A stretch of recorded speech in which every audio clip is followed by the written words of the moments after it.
Imagine standing in a place where the ground beneath your feet once carried the weight of a million lives. Not metaphorically, not symbolically, but literally a million people breathing, trading, arguing, laughing, and surviving together inside one city.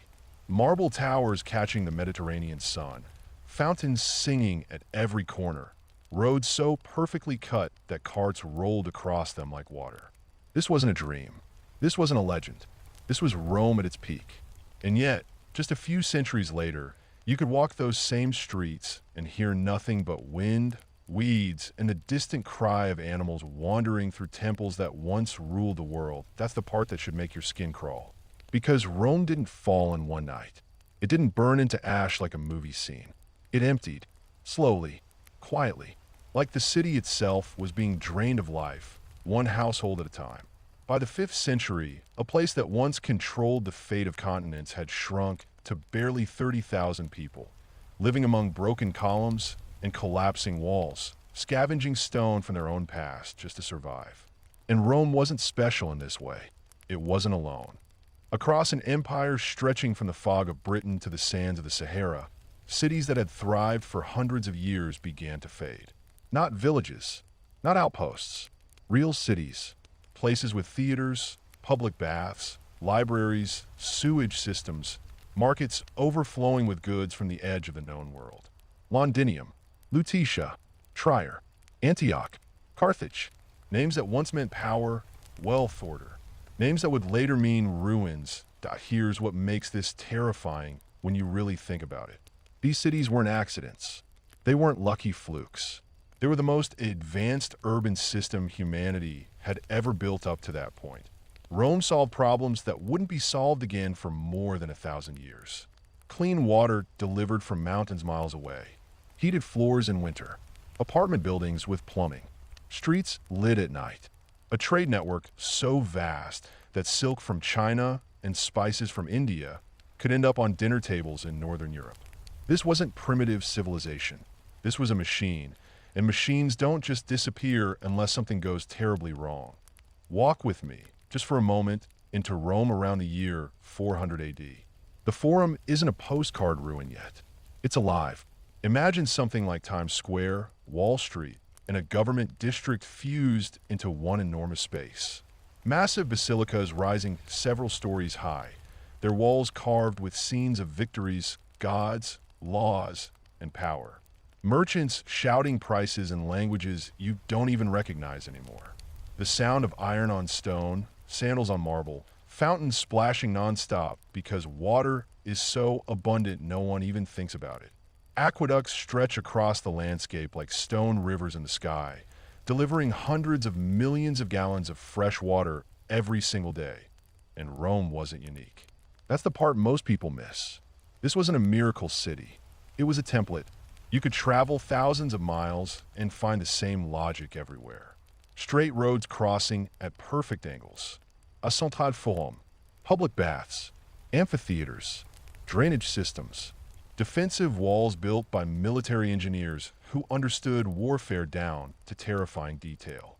Whether you were in modern London, Paris, Germany, or Spain, the city would feel familiar. Coins spent the same. Laws worked the same. Latin echoed through streets filled with people who weren't Roman by birth, but were Roman by life. This was the first truly global urban civilization. As own now comes the question that refuses to go away. How does something like this just unravel? How do cities that took generations to build, that depended on knowledge, organization, and confidence, become ghostly shells within a few lifetimes? Because this isn't just a story about invasions or battles. That explanation is too simple, and honestly, it's wrong. What happened to Roman cities is a warning written in stone. It's about fragile systems, about trust, about economics, about choices made under pressure. And as we move deeper into this story, you're going to notice something unsettling. The forces that hollowed out the Roman world don't feel ancient at all. They feel familiar. But before we can understand how everything collapsed, we need to fully grasp just how unbelievable Roman cities really were at their absolute peak. Because only then does the fall make sense. Step through the gates with me. not as a tourist, not as a historian, but as someone who belongs here. It's the middle of the 2nd century, the height of Roman confidence, the moment when the empire feels not just powerful, but permanent. The city in front of you is Trier, though to the people who live here, it's Augusta Treverorum. And they say it with pride because this place is proof that Rome can exist anywhere it chooses. The air is cool, sharp with the smell of stone and damp earth. And the first thing you notice isn't the buildings, it's the certainty. Nothing here looks temporary. Nothing looks improvised. Everything feels like it was meant to last forever. The walls rise ahead of you, massive limestone blocks fitted so tightly you can't slip a blade between them. Towers punctuate the line every few dozen steps, each one manned, supplied, watched. These walls aren't just protection, they're a statement. They tell anyone approaching that this city expects to be here tomorrow, and the next century, and the next.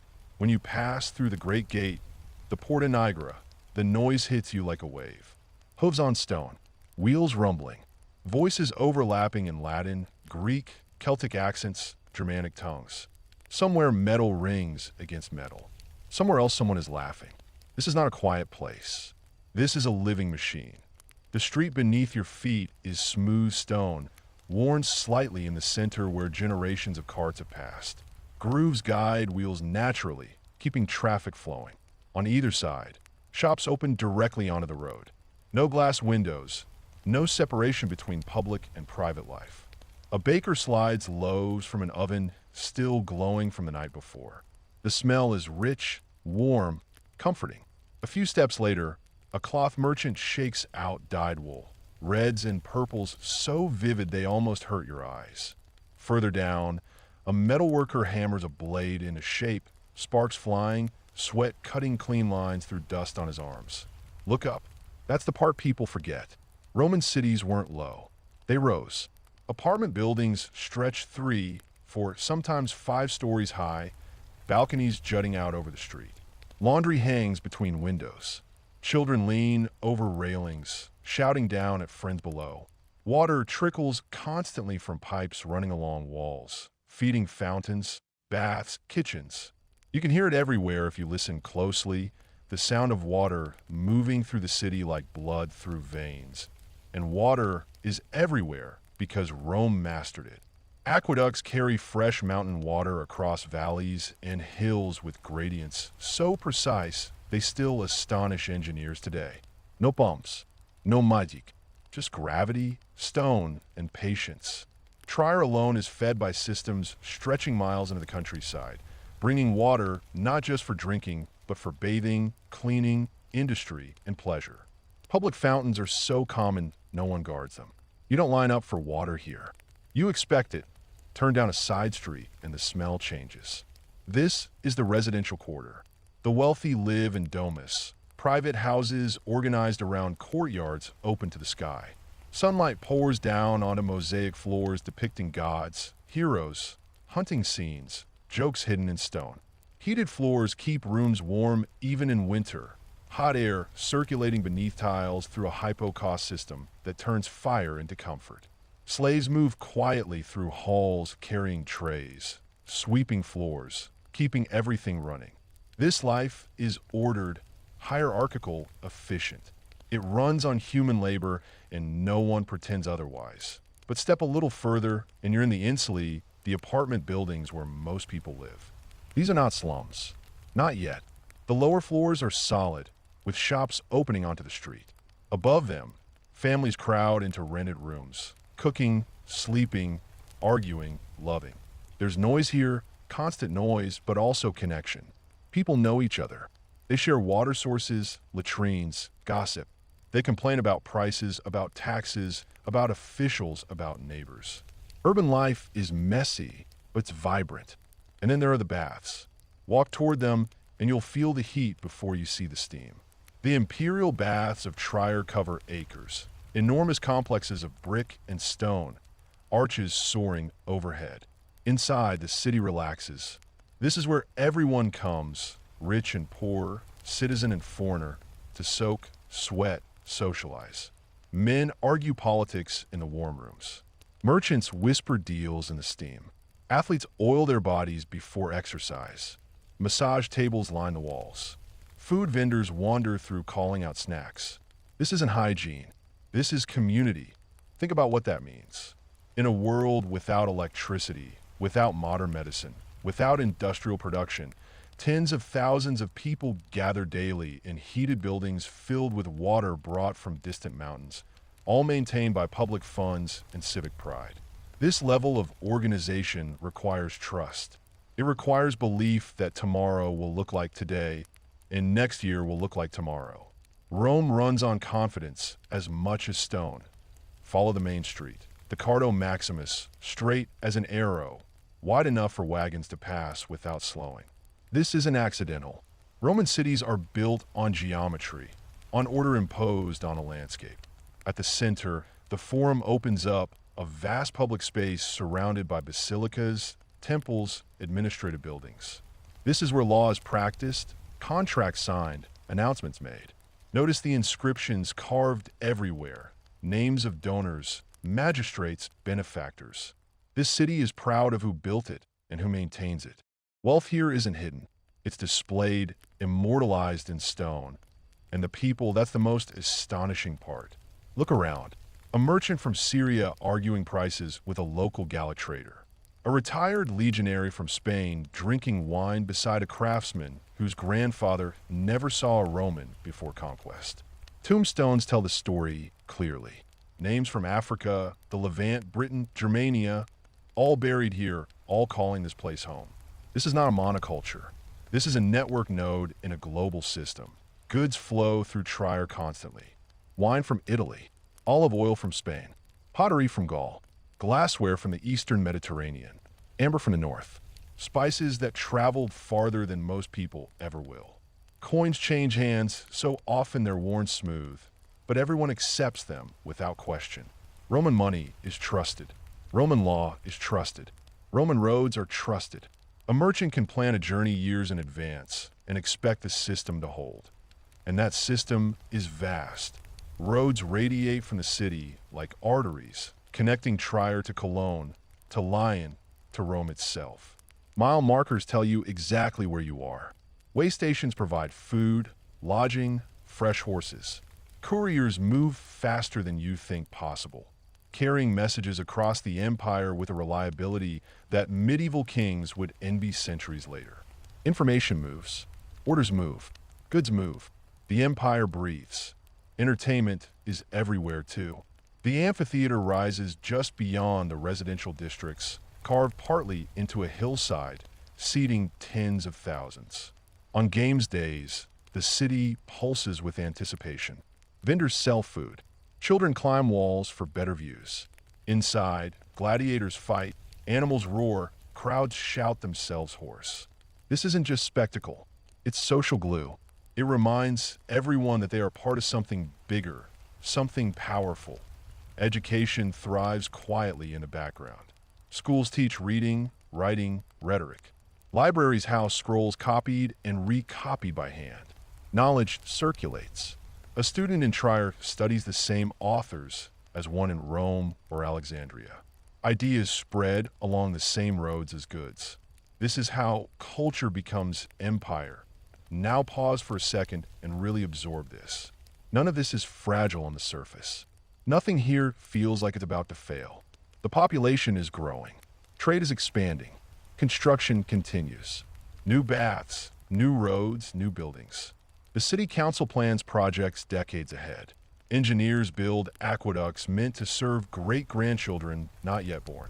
This is confidence hardened into stone that if you lived here in 150 AD, you would assume this world is the natural state of things. Cities are how humans live. Roads connect them. Money makes it work.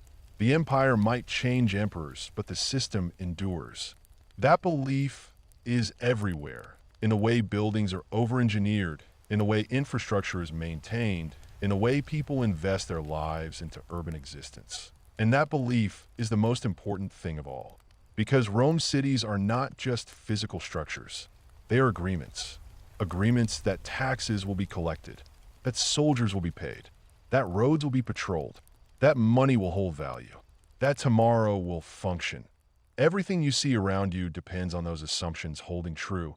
And here's the quiet truth that makes this story unsettling.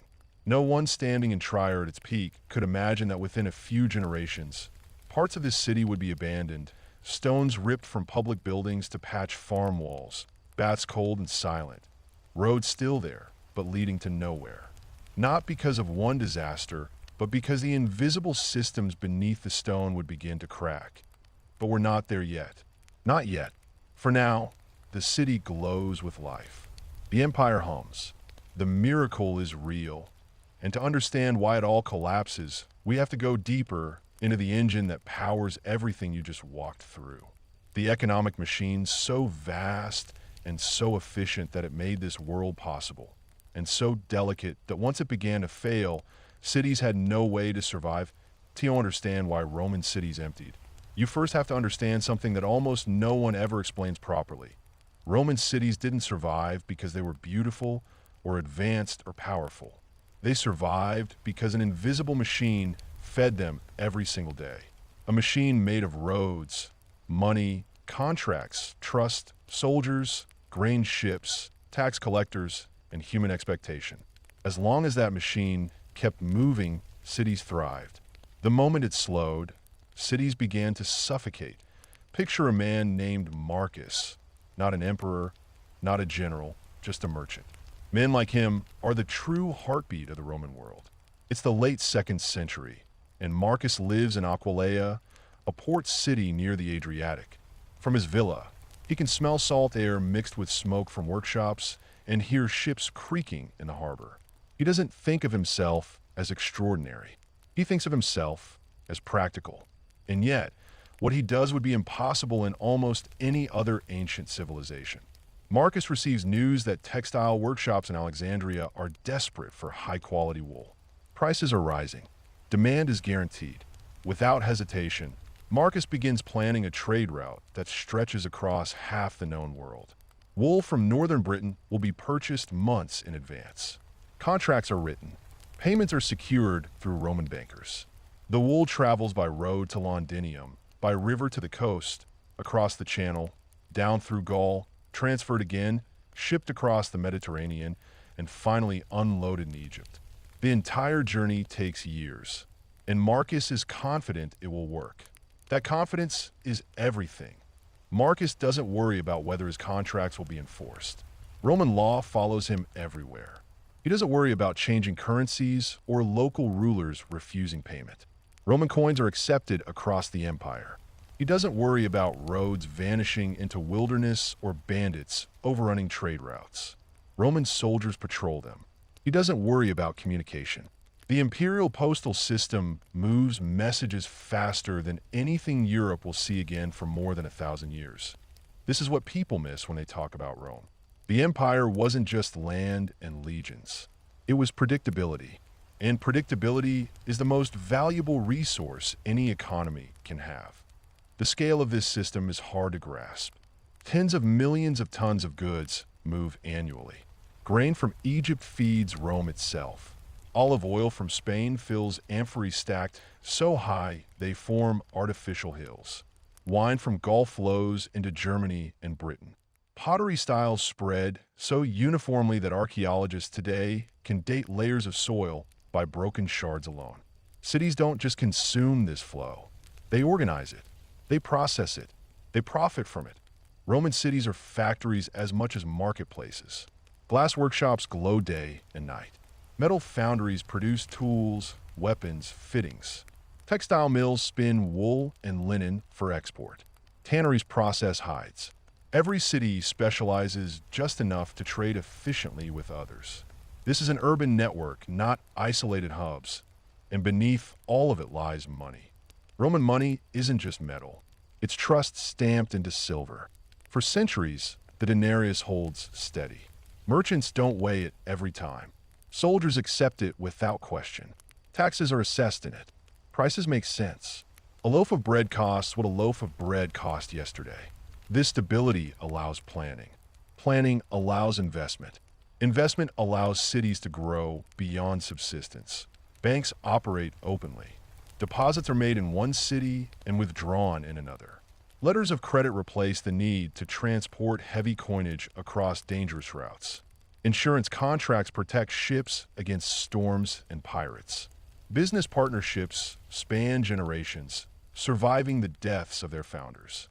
This is capitalism before the word exists. The state sits at the center of it all, taking its share. Taxes fund roads, aqueducts, armies, officials. Tax collectors operate brutally but efficiently. The empire extracts wealth and redistributes it into infrastructure that keeps wealth flowing. As long as this balance holds, cities flourish. But here's the dangerous part, the part no one notices until it's too late. This entire system depends on three things never failing at the same time: political stability, military security, and demographic growth. Remove one, and the machine strains. Remove two, and it begins to crack. Remove all three, and cities have no oxygen. The first stress comes quietly. Emperors begin dying too often. Armies begin choosing rulers instead of obeying them. Each new emperor inherits empty coffers and angry soldiers. Soldiers demand pay. They always do. But silver is finite. Mining output fluctuates. Taxes can only be raised so far before farmers abandon land or hide produce. So emperors choose the easiest solution. They debase the coinage.at first. It's subtle. A little less silver here, a little more copper there. No one notices immediately. The coins still look the same. They still carry the emperor's image. Markets continue as usual, but merchants notice. They always do. They weigh coins. They test them. They adjust prices quietly. Then debasement accelerates. By the mid-3rd century, coins that once held over 80% silver now contain barely a trace. The empire hasn't run out of silver. It's run out of discipline. Printing money becomes policy. Inflation follows like a shadow. Prices begin to rise. Then they begin to race. Then they begin to explode. Urban life is the first to feel it. City dwellers cannot grow food. They rely on markets. When money loses value, markets seize up. Merchants refuse coin and demand goods instead. Barter creeps back in. Contracts become meaningless when prices change daily. Construction projects stall. Workers demand payment in bread rather than currency. People begin to hoard. Coins are buried under floors, in walls, in courtyards. Archaeologists will later find thousands of these hoards, silent evidence of lost trust. Each one represents someone who no longer believes tomorrow will function. The state responds badly. Price controls are imposed. Penalties are threatened. Inflation doesn't stop. It never does. Trust once broken is hard to rebuild. Meanwhile, the army begins to decay. Soldiers paid in worthless coin desert a revolt. Recruitment falters. The empire increasingly relies on barbarian federates, paid in land instead of money. This keeps borders temporarily stable, but introduces new dynamics.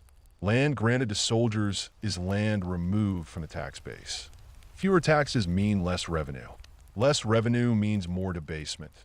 The machine feeds on itself. And now the cities begin to starve, not of food at first, but of relevance. Trade routes become unreliable. Long-distance commerce shrinks. Local economies retreat inward. Specialized production no longer makes sense when markets fragment. Why produce glass for export when roads aren't safe and money isn't trusted? Population begins to drift. Some leave cities for countryside estates where food can be grown.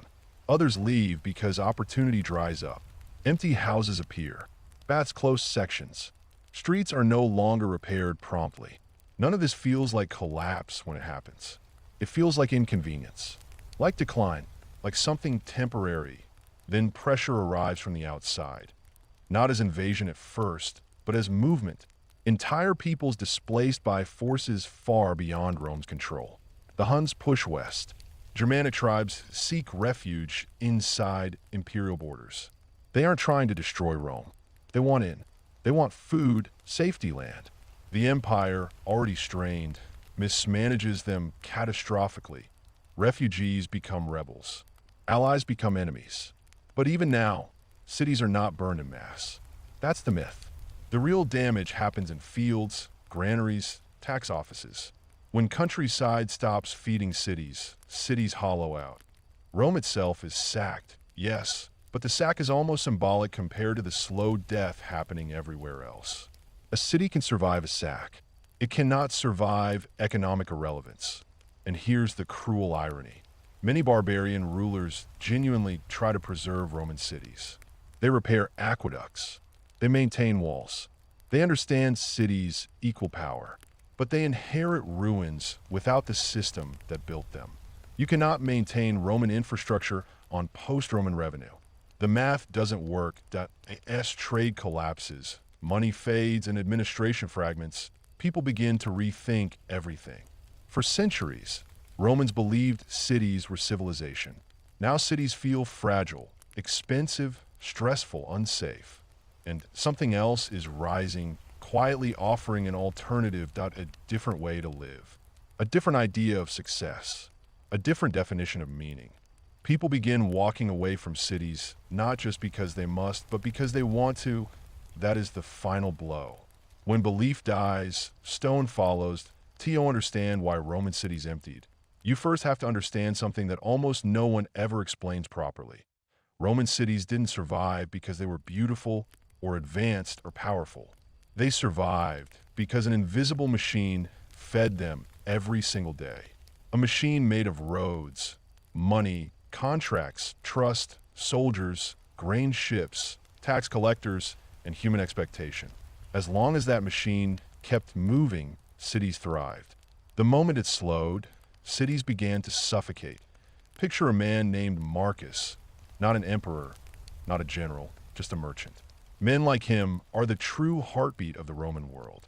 It's the late 2nd century, and Marcus lives in Aquileia, a port city near the Adriatic. From his villa, he can smell salt air mixed with smoke from workshops and hear ships creaking in the harbor. He doesn't think of himself as extraordinary. He thinks of himself as practical. And yet, what he does would be impossible in almost any other ancient civilization. Marcus receives news that textile workshops in Alexandria are desperate for high-quality wool. Prices are rising.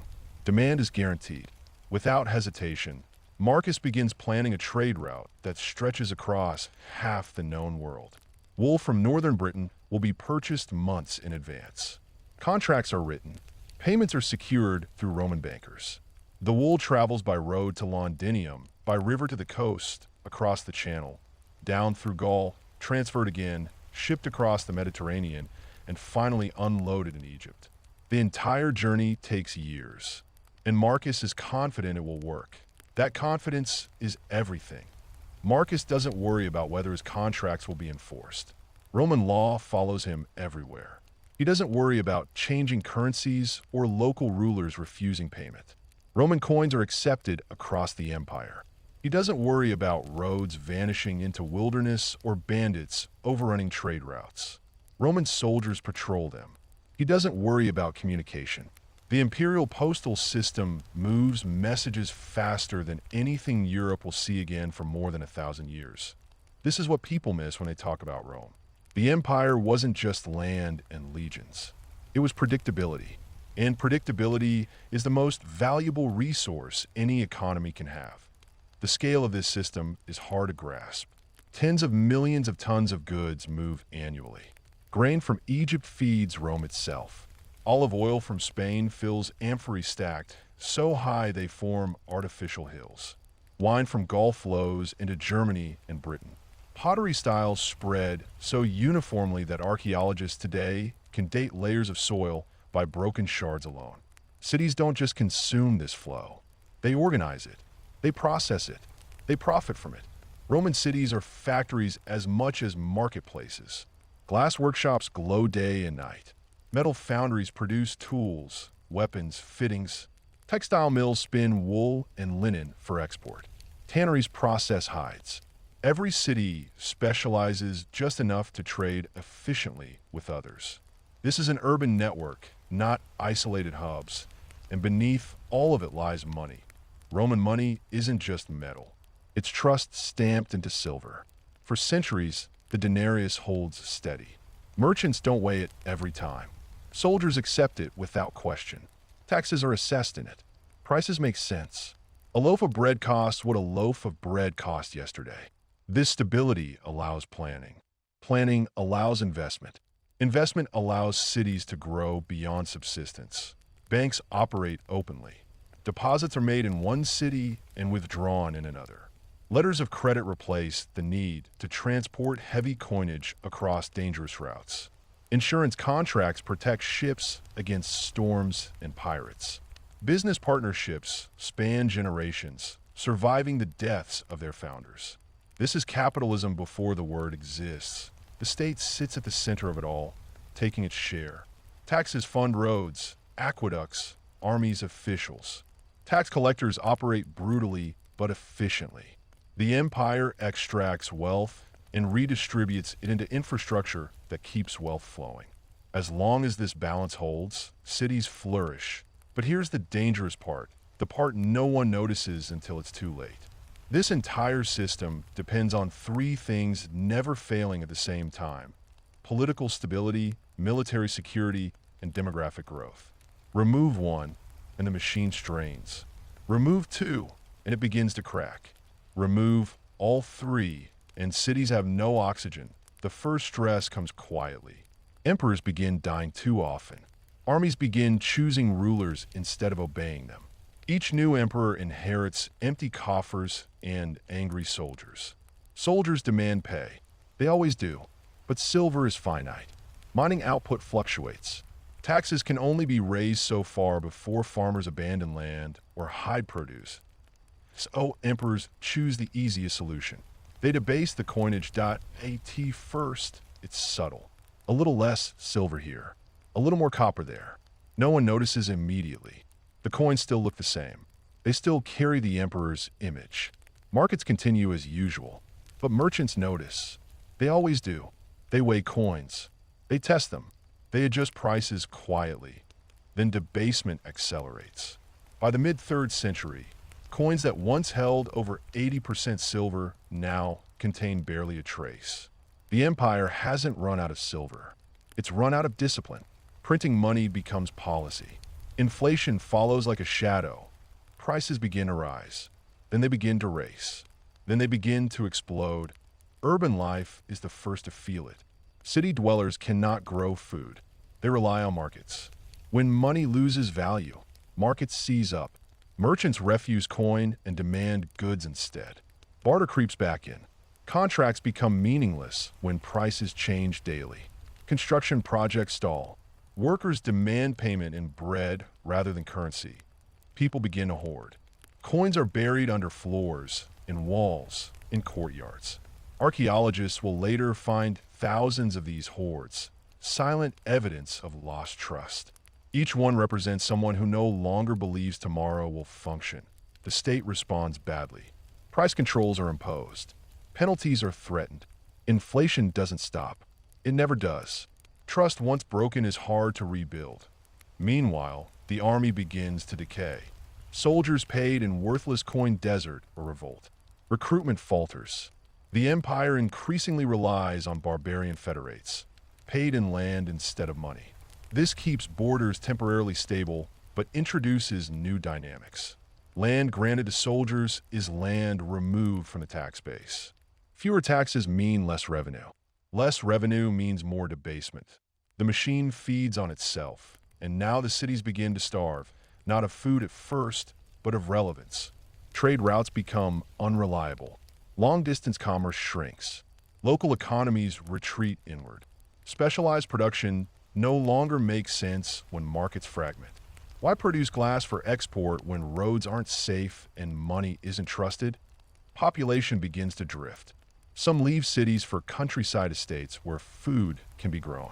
Others leave because opportunity dries up. Empty houses appear. Baths close sections. Streets are no longer repaired promptly. None of this feels like collapse when it happens. It feels like inconvenience, like decline, like something temporary. Then pressure arrives from the outside. Not as invasion at first, but as movement. Entire peoples displaced by forces far beyond Rome's control. The Huns push west. Germanic tribes seek refuge inside imperial borders. They aren't trying to destroy Rome. They want in. They want food, safety land. The empire, already strained, mismanages them catastrophically. Refugees become rebels. Allies become enemies. But even now, cities are not burned en masse. That's the myth. The real damage happens in fields, granaries, tax offices. When countryside stops feeding cities, cities hollow out. Rome itself is sacked, yes, but the sack is almost symbolic compared to the slow death happening everywhere else. A city can survive a sack. It cannot survive economic irrelevance. And here's the cruel irony. Many barbarian rulers genuinely try to preserve Roman cities. They repair aqueducts. They maintain walls. They understand cities equal power. But they inherit ruins without the system that built them. You cannot maintain Roman infrastructure on post-Roman revenue. The math doesn't work that as trade collapses, money fades, and administration fragments, people begin to rethink everything. For centuries, Romans believed cities were civilization. Now cities feel fragile, expensive, stressful, unsafe. And something else is rising, quietly offering an alternative, a different way to live. A different idea of success. A different definition of meaning. People begin walking away from cities not just because they must, but because they want to.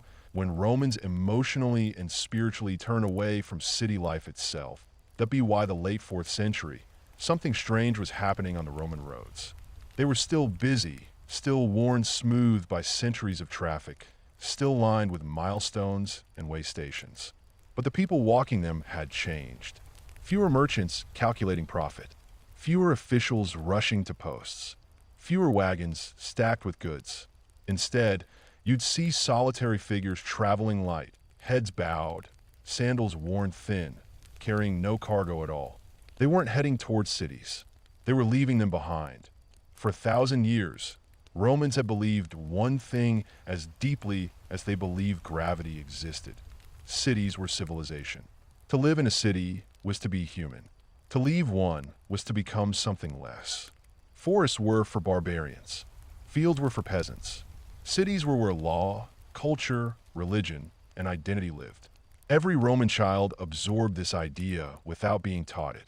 And now, quietly at first, that belief was dissolving. The cracks didn't start with riots or revolutions. They started with disappointment. Imagine growing up in a city where public baths once gleamed, where festivals filled the calendar, where fountains never ran dry. Now, imagine watching sections of those baths close because heating fuel is too expensive. Watching festivals shrink then vanish. Watching roads go unrepaired. Watching officials argue while nothing improves. Watching prices rise faster than wages. Watching soldiers arrive not as protectors, but as mouths to feed. None of this feels like apocalypse. It feels like exhaustion. And exhaustion changes values. The old Roman promise was simple. Endure hardship now, and the city rewards you later. Work, obey, serve, and the system provides stability. But when that promise breaks, when effort no longer leads to security, people begin to ask dangerous questions. Why stay? Why invest? Why believe? Christianity didn't create these doubts, but gave them language. For centuries, Christianity had existed alongside Roman urban life, sometimes persecuted, sometimes tolerated, sometimes embraced. But now it offered something radically different at exactly the moment Roman cities felt least convincing. It said meaning did not come from civic honor or public monuments. It said wealth was not proof of virtue. It said suffering was not failure. It said the world itself was temporary, and that clinging to it too tightly was a mistake. That message would have sounded insane to a Roman aristocrat in 150 AD. By 380 AD, it sounded comforting. Take Paulus of Nola. He wasn't poor. He wasn't desperate. He was the kind of man Roman cities were built for. Educated, wealthy, connected.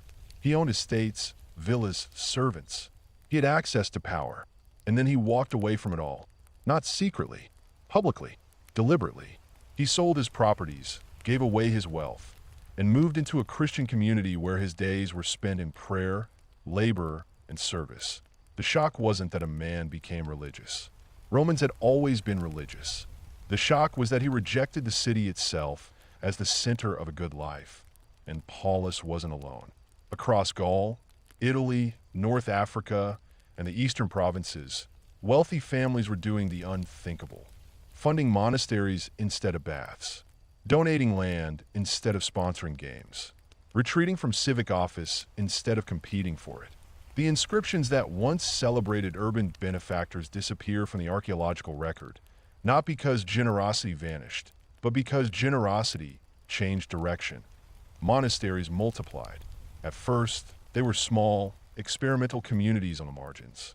A few men living simply, praying together, growing food, copying texts. But their appeal spread quickly. They offered stability when cities felt unstable. They offered purpose when careers felt meaningless. They offered community without the crushing weight of taxation, inflation, and bureaucracy. And most importantly, they offered an exit.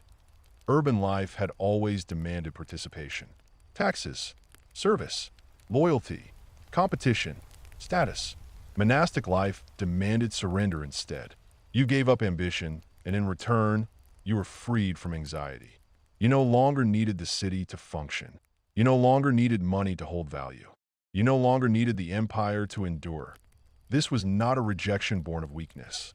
It was a rational adaptation to a world where the old guarantees no longer worked. Even those who didn't become monks felt the shift. Families moved to rural estates permanently. Cities lost not just population, but energy. Young people stopped seeing urban careers as paths to security. Parents stopped pushing sons towards civic office. The idea of public life itself began to feel hollow. The empire tried to respond. Emperors stabilized currency. They reformed taxes. They rebuilt roads. They promoted Christianity as a unifying force. And for a while, things seemed to improve. But something essential was gone. The emotional commitment to the city had faded. When barbarian kingdoms formed inside former Roman territory, many urban residents didn't resist.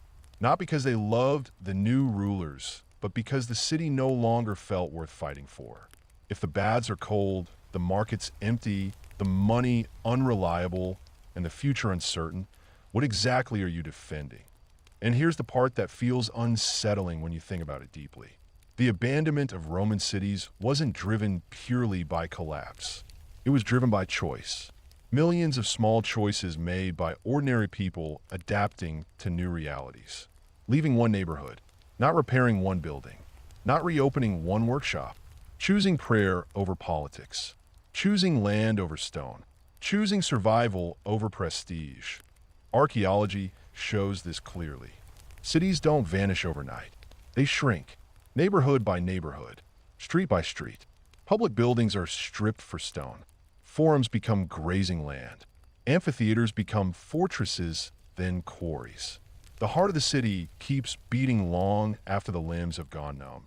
And yet, something survives. Knowledge moves into monasteries.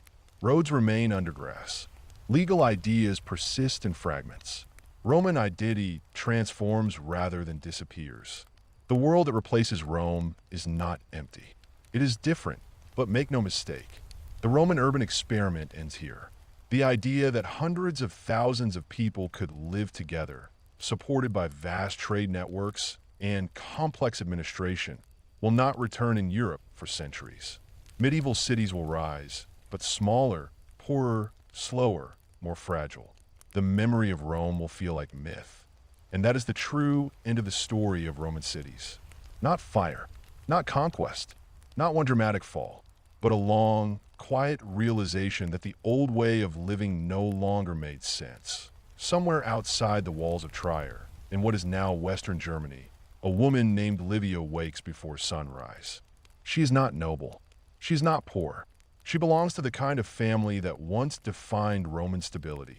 Landowners with a small villa, a few tenants, some livestock, and just enough surplus to sell a market. Her family has lived this way for generations.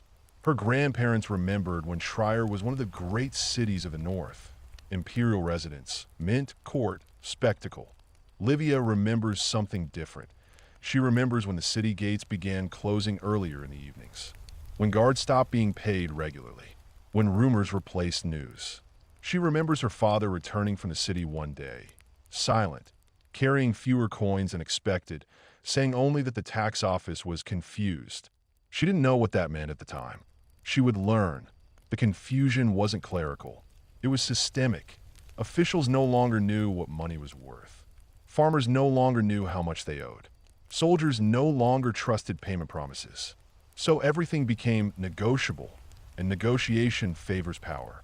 Families like Livia's were squeezed from both sides. Taxes demanded in kind instead of coin. Soldiers requisitioning grain temporarily. Refugees asking for shelter.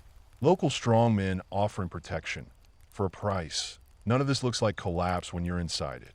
It looks like adaptation. Livia's family stops traveling to Trier weekly, then monthly, eventually only for religious festivals. Then not even that. The city becomes something you visit, not something you depend on. The market stalls shrink. Familiar merchants disappear. Some die. Some move south. Some simply vanish from memory. And this is important.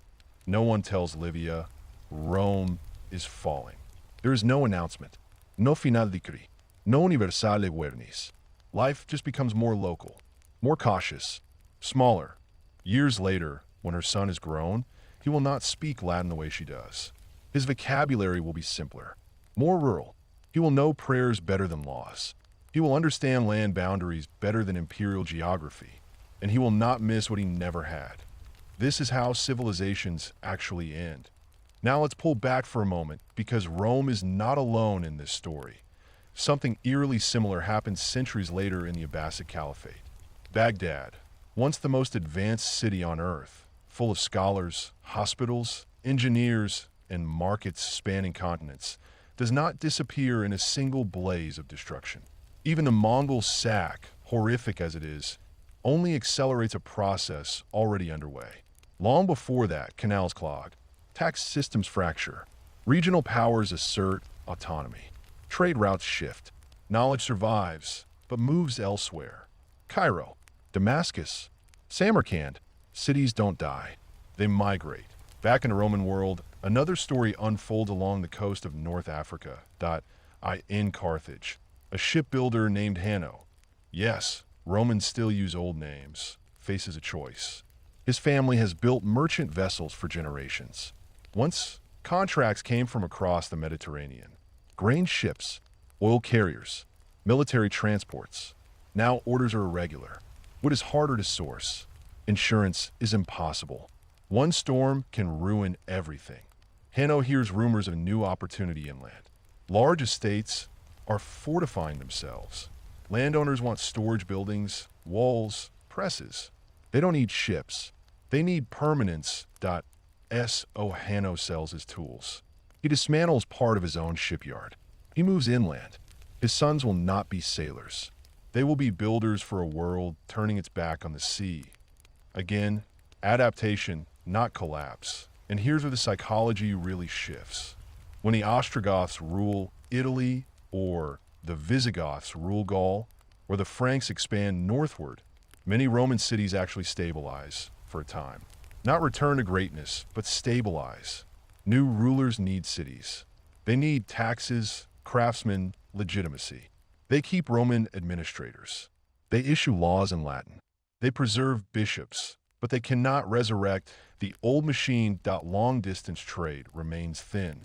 Coinage remains scarce. Bureaucracy remains shallow. The cities function like organs receiving just enough blood to stay alive, but not enough to grow. And here's where another human story matters. In Ravenna, a former Roman senator named Decimus serves a Gothic king. He wears Roman clothes, writes Roman letters, quotes Roman authors, but his grandchildren will not. They will be bilingual, hybrid, comfortable in a world where Rome is an ancestor, not a ruler. Decimus knows this. He feels it, and he doesn't fight it, because by now, even the elites understand something fundamental. The future will not look like the past, no matter how much you honor it. This realization is devastating and freeing. And now, finally, Let's connect this to something uncomfortably modern. Every complex society believes its cities are permanent, that their scale, infrastructure, and systems make them immune to history. Rome believed this. So did the Maya. So did Baghdad. So did industrial empires. But cities are agreements, not stones. They exist because millions of people agree, implicitly, to trust systems they cannot see. Money, law, supply chains, energy, governance. Once that trust erodes, cities don't explode. They thin. People leave first emotionally, then economically, then physically. Rome teaches us that collapse is rarely cinematic. It is administrative, psychological, incremental. And we're still not done in the hills above what used to be Corinth. A man named Theodorus keeps bees. His family once lived inside the city. They owned a narrow townhouse near the agora. His grandfather spoke often about marble columns, law courts, and ships crowding the harbor. Theodorus remembers none of that. By the time he is born, the city is smaller, poorer, quieter, still inhabited, still alive, but no longer impressive as his parents leave. Not because anyone forces them, not because the city is dangerous. They leave because land outside the walls offers certainty. You plant, you harvest. You fail, you know why. Inside the city, prices change. Authority shifts. Promises dissolve. Theodorus grows up knowing the city as a silhouette in the distance. A place for bishops, relics, and occasional markets. Not the center of life. Just one node among many that he learns beekeeping from a neighbor, not from a guild. He trades honey for iron tools, wool, and grain. No money changes hands. He does not feel poor. He feels independent. This is the quiet revolution Rome never sees coming. For centuries, urban life trained people to depend on systems larger than themselves.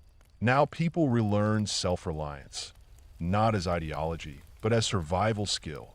And this shift rewires society at every level. Let's move north to in the ruins of Londinium. Weeds grow between stones that once marked orderly streets. But the place is not empty. It's reorganized. Wooden structures rise inside old walls. People salvage Roman brick for hearths and animal pens. The river still matters. The road still matters. The city just no longer looks like itself, that a woman named Edgeful lives here, generations after Rome officially leaves Britain. She has Roman blood somewhere in her ancestry, though she doesn't know it. She uses Roman pottery shards as weights in her loom.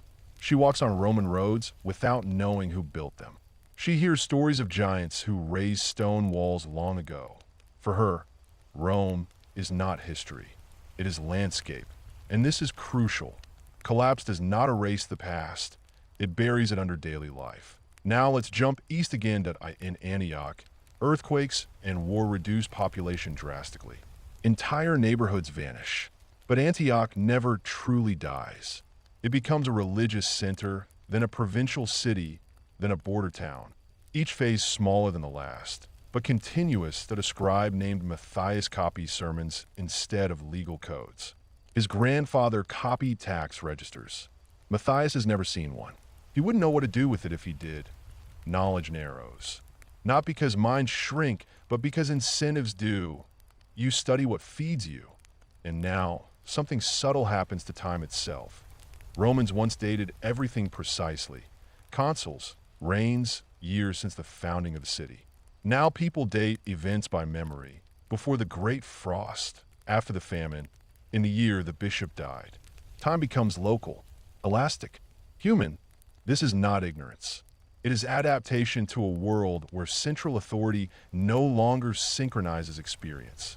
And here's where the story turns strange. Because creativity increases. When empires are stable, culture standardizes. When they fracture, variation explodes.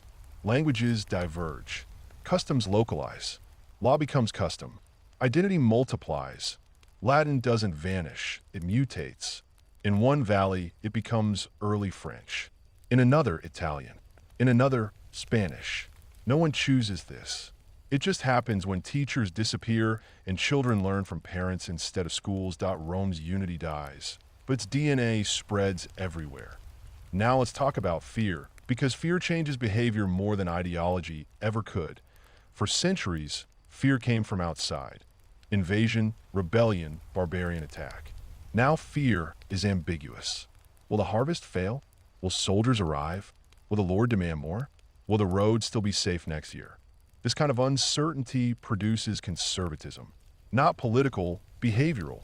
People avoid risk. They stick to known patterns. They preserve what works. Innovation slows, but resilience increases. This is why medieval societies look static from the outside, but survive relentless pressure. They are built to endure, not expand. Back in Italy, Rome itself becomes a different kind of city. Population shrinks dramatically. Aqueducts fail. Senators vanish. But Rome gains something else, symbolic gravity. Pilgrims arrivent. Relics accumulate. Churches replace temples. The city no longer commands the world, but it means something. Meaning replaces power to a pilgrim named Alaric, not the famous one, arrives from far away. He walks through ruins he does not understand. He prays in churches built inside older structures. He does not mourn the past. He never knew it. This is how civilizations fade without trauma. New generations inherit only fragments and feel no loss. Now let's connect this to another civilization entirely. In China. During the collapse of the Han Dynasty, cities empty, bureaucracy fractures, and people retreat into local networks. Confucian order gives way to warlord rule, then slowly reconstitutes under new dynasties. Knowledge survives in families and monasteries. Roads decay, then revive. Cities shrink, then regrow.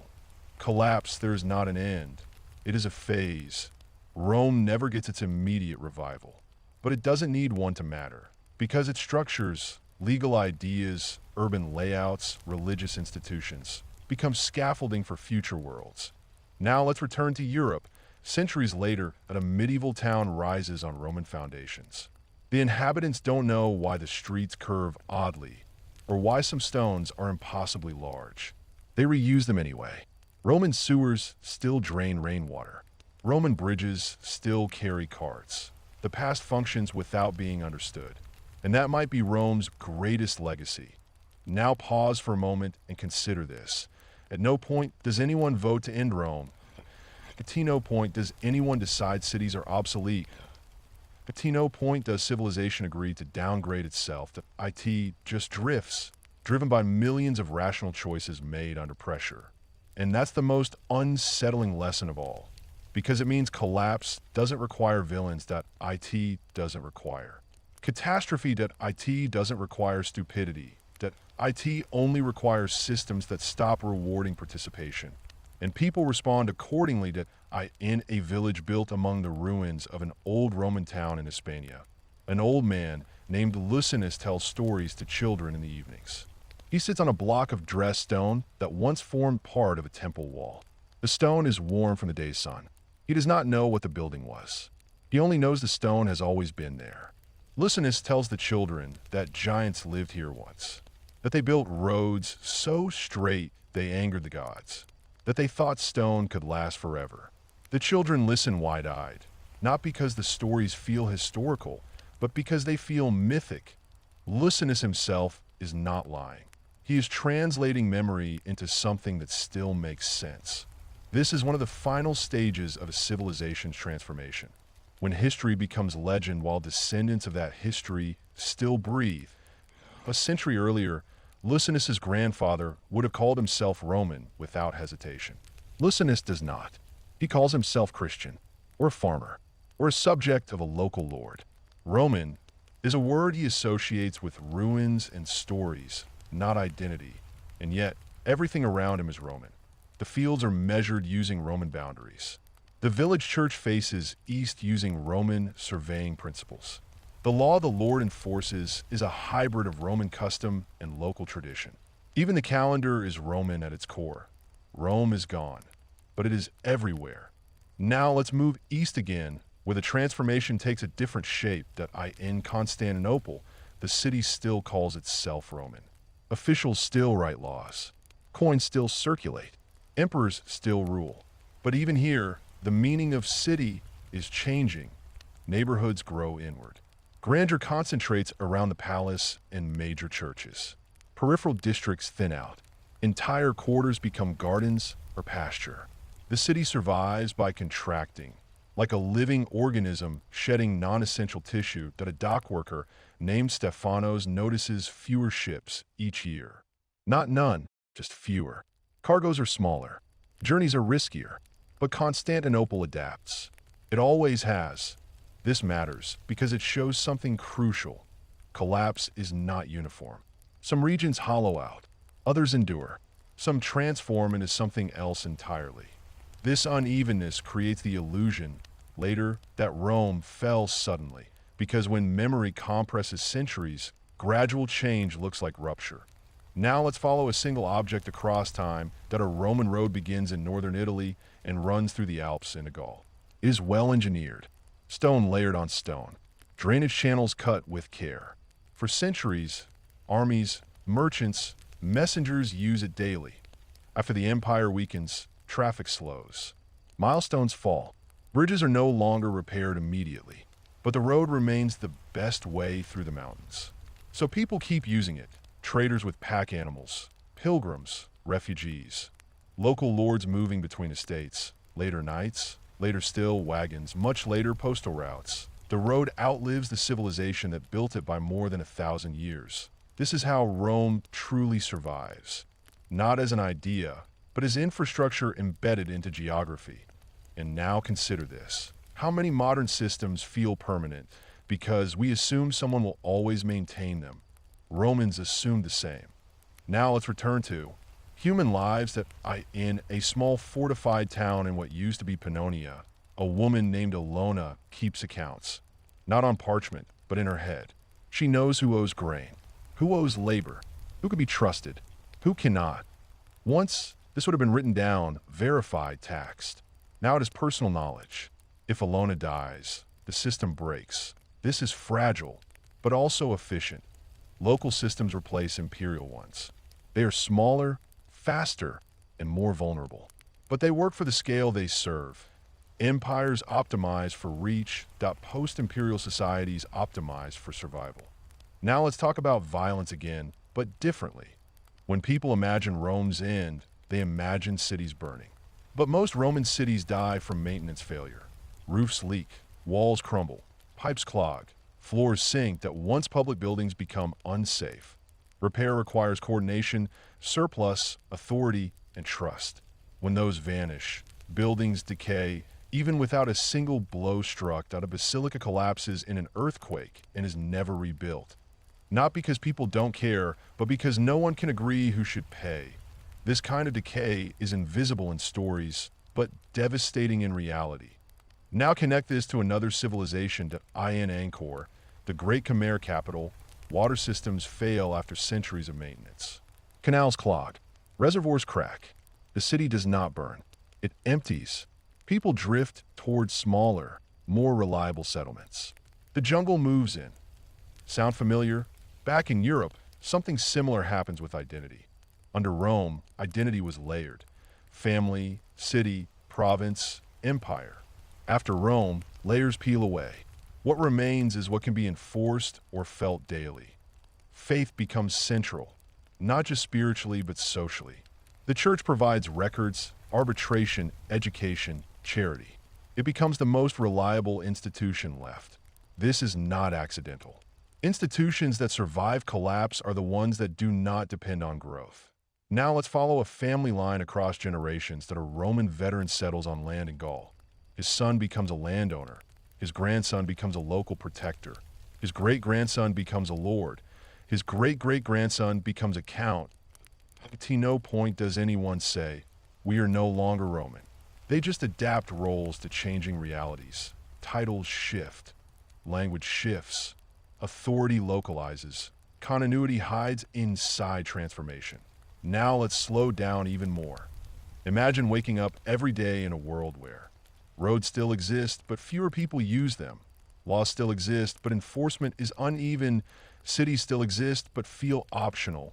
Money still exists, but trust is thin. How would you live? Most people choose proximity, familiarity, and resilience. That's what Romans did. And now here's a thought that unsettles historians and listeners alike. If Rome hadn't fallen, if trade hadn't collapsed, if cities hadn't thinned, Europe might never have diversified the way it did. No medieval experimentación, no localized cultures, no slow fusion of Roman, Germanic, Christian, and regional traditions. Collapse creates space, not justice, not comfort, but possibility. And that possibility is unevenly distributed. Some suffer terribly, some adapt quickly, some thrive. Now let's look at a moment far in the future that a Renaissance scholar walks through Rome and marvels at ruins. He believes he is rediscovering a lost world. He thinks there was a clean break between Rome and himself, that he is wrong, that he's standing on continuity so dense it feels invisible. The Middle Ages did not forget Rome. They lived inside its shadow. The scholar's rediscovery is not resurrection. It is reinterpretation. And this is the final quiet irony. Rome never truly disappears until people believe it did. As long as systems persist unconsciously, Rome lives. When people begin naming it as the past, it finally becomes one dot, and even then, it shapes everything that comes after. Long after imperial banners vanish, long after official proclamations stop arriving, authority does not disappear. It just stops wearing uniforms. In a river valley once governed by Roman magistrates, a man named Gundrick decides disputes. He is not titled. He is not appointed. He simply owns land, commands loyalty, and has proven willing to act when others hesitate. People bring him arguments over grazing rights, inheritance, broken agreements. Gundrick listens. Sometimes he rules fairly. Sometimes he rules brutally. But he rules consistently. Consistency is all people ask for now. Under Rome, justice was abstract. It lived in texts, courts, procedures. After Rome, justice becomes embodied. It lives in individuals. This is more dangerous, but also more immediate. You know where power resides. You know who to appease. You know who to avoid. This is the soil from which feudal systems grow, though no one uses that word yet. No one imagines they are building a new order. They are simply solving problems that arrive every morning. And here is the critical shift. Authority becomes personal again. Rome had spent centuries stripping power away from individuals and embedding it in institutions. That experiment required trust, surplus, and enforcement. When those falter, power snaps back to human scale. You can see this everywhere. A bishop protects a town, that a warlord protects a valley, that a monastery protects knowledge, that a family protects itself. Each layer overlaps. None is absolute. Now let's follow someone living inside this web. In a hillside settlement in central Italy, a young woman named Marcellina grows up never seeing an emperor's face on a coin. Her world is bounded by walking distance. She knows which fields belong to whom, which families feud, which saints are invoked against illness, which roads are safe at which times of year. She has heard of Rome, but only as a place where pilgrims go. She has heard of kings, but none she expects to see. Her loyalty is layered.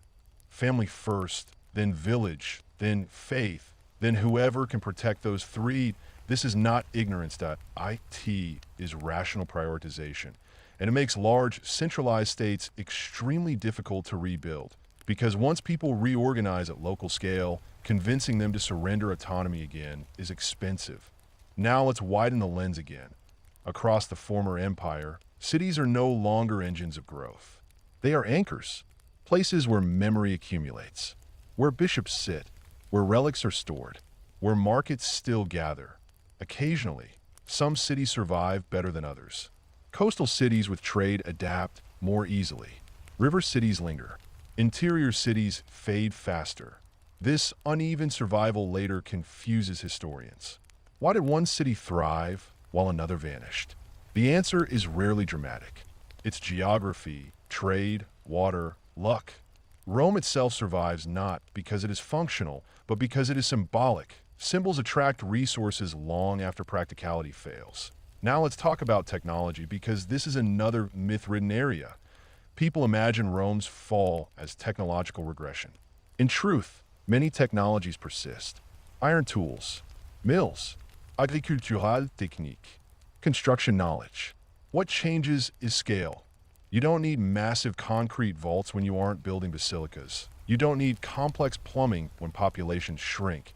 You don't need precision surveying when land is inherited locally. Technology doesn't vanish. Demand does. And when demand returns centuries later, some knowledge has to be rediscovered. Not because it was lost, but because it was irrelevant for too long. This happens repeatedly in human history. The Greeks forget how to build certain structures after Mycenaean collapse. China loses and regains techniques across dynastic cycles. The Islamic world preserves Greek science while Europe localizes. Collapse redistributes knowledge. It doesn't erase it. Now let's return to people again in a monastery. Tucked into the mountains, a monk named Petrus copies a text describing Roman land law. He does not understand why land needs so many rules. In his world, boundaries are known because everyone remembers them. But he copies carefully, because copying is obedience, because obedience is meaning, because meaning matters more than comprehension. This is how fragile things survive. Petrus is not preserving Rome, but he is preserving discipline, and discipline outlasts empires. Now let's step sideways to another world entirely in Japan. After the collapse of centralized imperial authority during the Heian period, power shifts to local warriors. Court culture remains symbolic.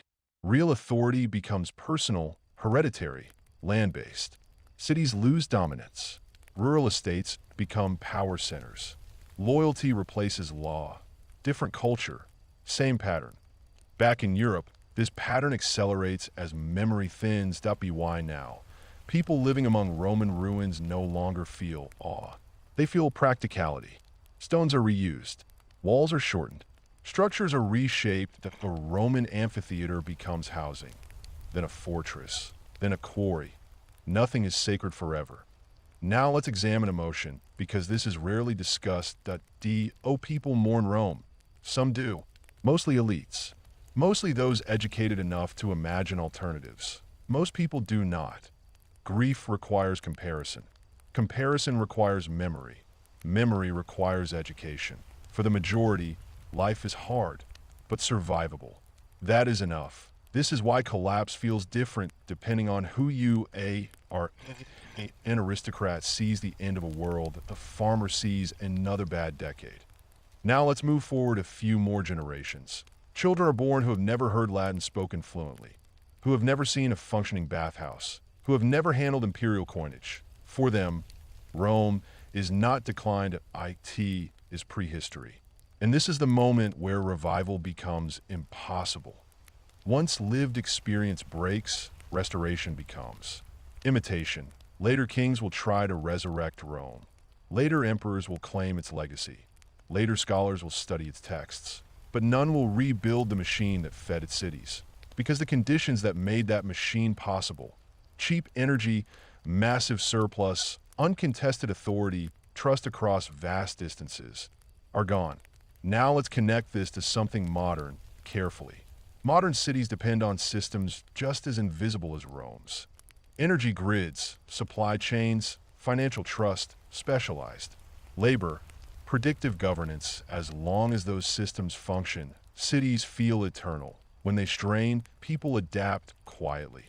Remote work, local production, alternative networks, informal economies riots required, invasion necessary. Just rational adjustment. Rome teaches us that civilizations rarely fall screaming. They whisper themselves into something else. There is a strange moment that happens after a civilization collapses, a moment historians almost never describe because it doesn't look dramatic from the outside. No fetes, no invasions, no speeches. Just a quiet internal shift where people stop waiting for the old world to come back. Think tea first.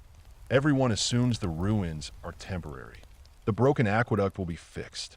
The road will be repaired. The tax collector will return.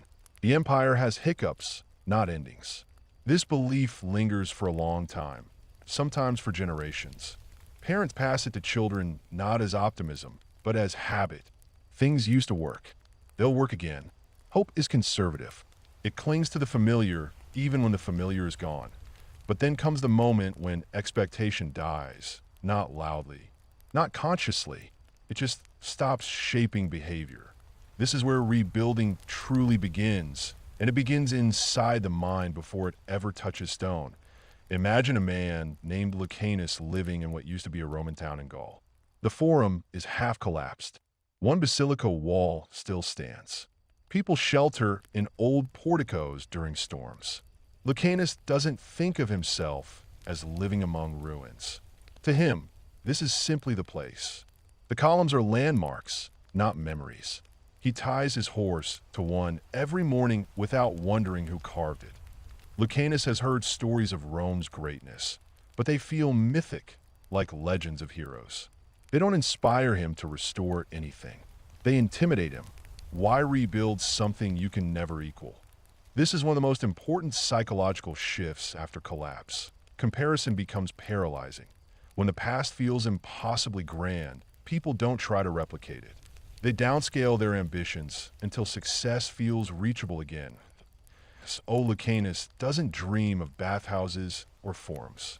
He dreams of a roof that doesn't leak and a wall thick enough to keep out winter. His sense of progress resets to human scale. And here's the paradox. This shrinking of ambition is exactly what allows civilization to restart. Big dreams require stable systems. Small dreams can survive chaos.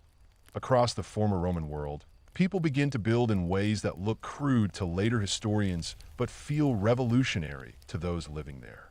Timber replaces stone because timber can be repaired quickly. Buildings cluster tightly because defense matters more than grandeur. Public spaces shrink. Private spaces grow. This isn't ignorance. It's trauma adaptation. After collapse, people are afraid of scale. Scale failed them. Large systems broke. Large promises were lies. Large institutions disappeared. The new instinct is intimacy. Small communities, known faces, visible authority, immediate consequences. Psychologically, this mirrors what happens after personal catastrophe. People narrow their world to what they can control. They focus on routine, on reliability, on survival with dignity. And slowly, almost imperceptibly, those routines accumulate into culture. Now consider a woman named Althild living near the ruins of Tryer's centuries after its peak. She runs a small workshop producing wool garments. She doesn't know that Trier was once a hub of international trade. She knows that travelers pass through occasionally, and that will keep people alive in winter. She measures success not by growth, but by continuity. Can she produce the same output next year? Can she train her daughter? Can she maintain relationships with the same buyers? This mindset is crucial.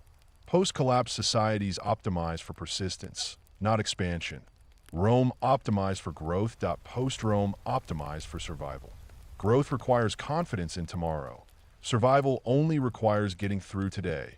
But here's the subtle magic. Survival-focused systems, if left undisturbed long enough, begin to generate surplus again. And surplus changes psychology. The first time Althild produces more wool than she needs, something shifts. She trades it, then she saves it, then she imagines improving her loom. The future creeps back in, quietly. This is how rebuilding starts, not with visionaries, but with cautious optimists who barely realize they are optimistic.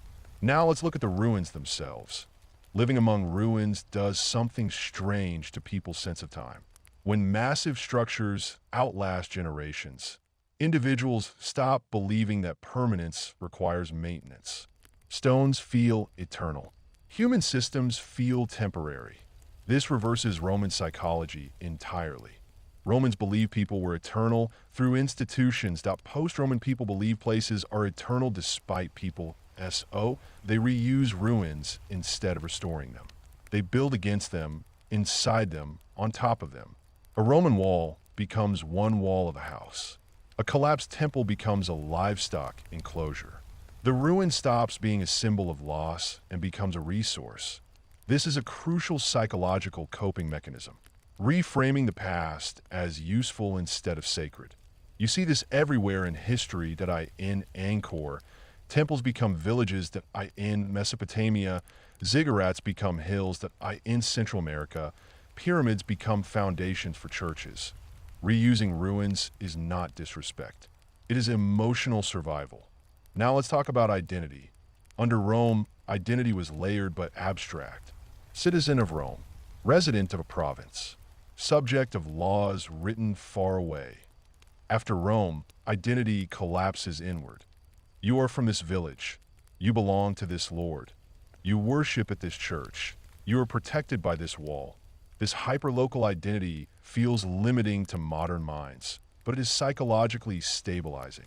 When a world becomes unpredictable, people anchor themselves to place and kin. And this anchoring creates something Rome struggled with: loyalty that doesn't depend on infrastructure. Rome needed roads, taxes, courts. Post-Roman societies need memory and obligation. Now here's where rebuilding takes an unexpected turn. Children born among ruins don't see loss. They see possibility. A child playing in a collapsed amphitheater doesn't imagine gladiators. They imagine hiding spots, games, stories. That structure belongs to their imagination, not to history.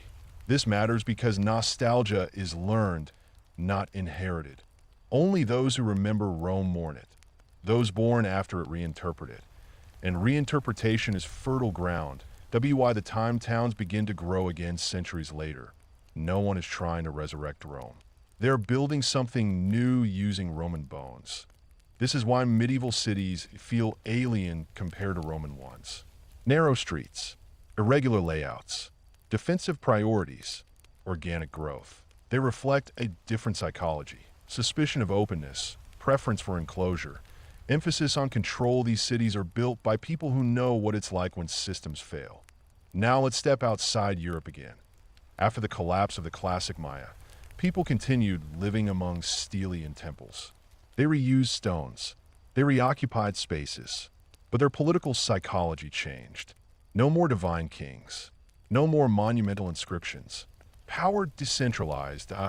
In post-Harappan India, urban planning vanished for centuries. People lived simpler lives until cities returned under entirely different cultural assumptions in all cases, rebuilding followed the same psychological arc.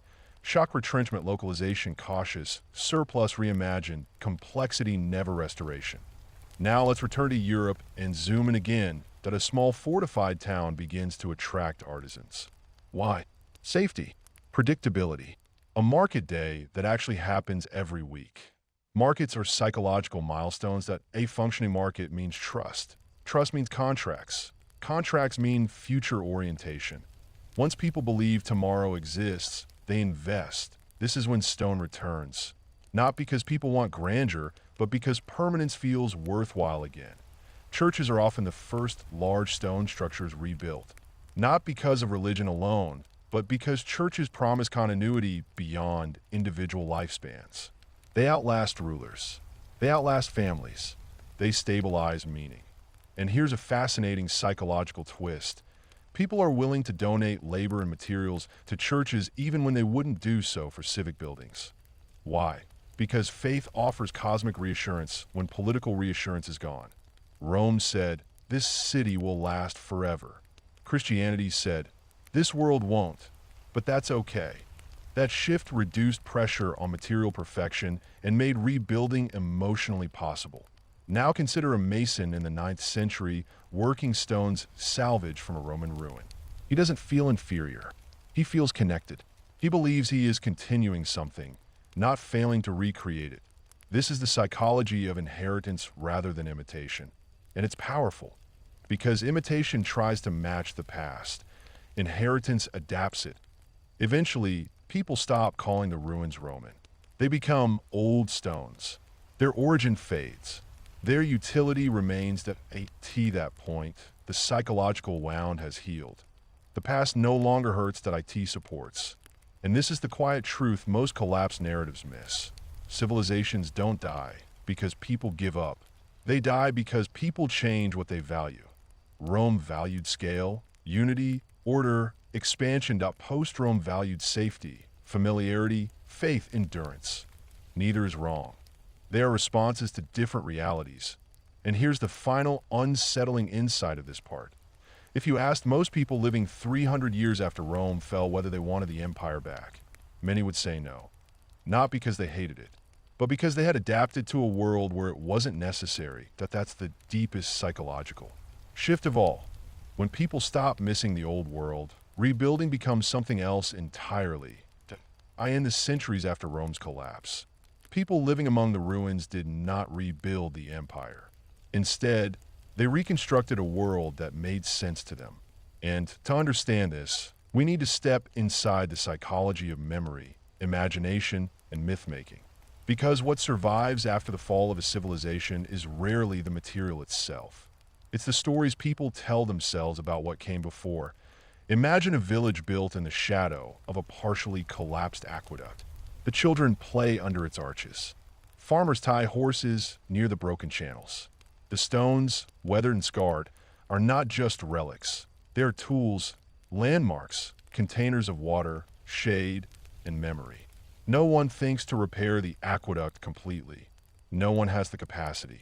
But stories begin to circulate. This used to bring water from the mountains, they say. An elder tells the youth.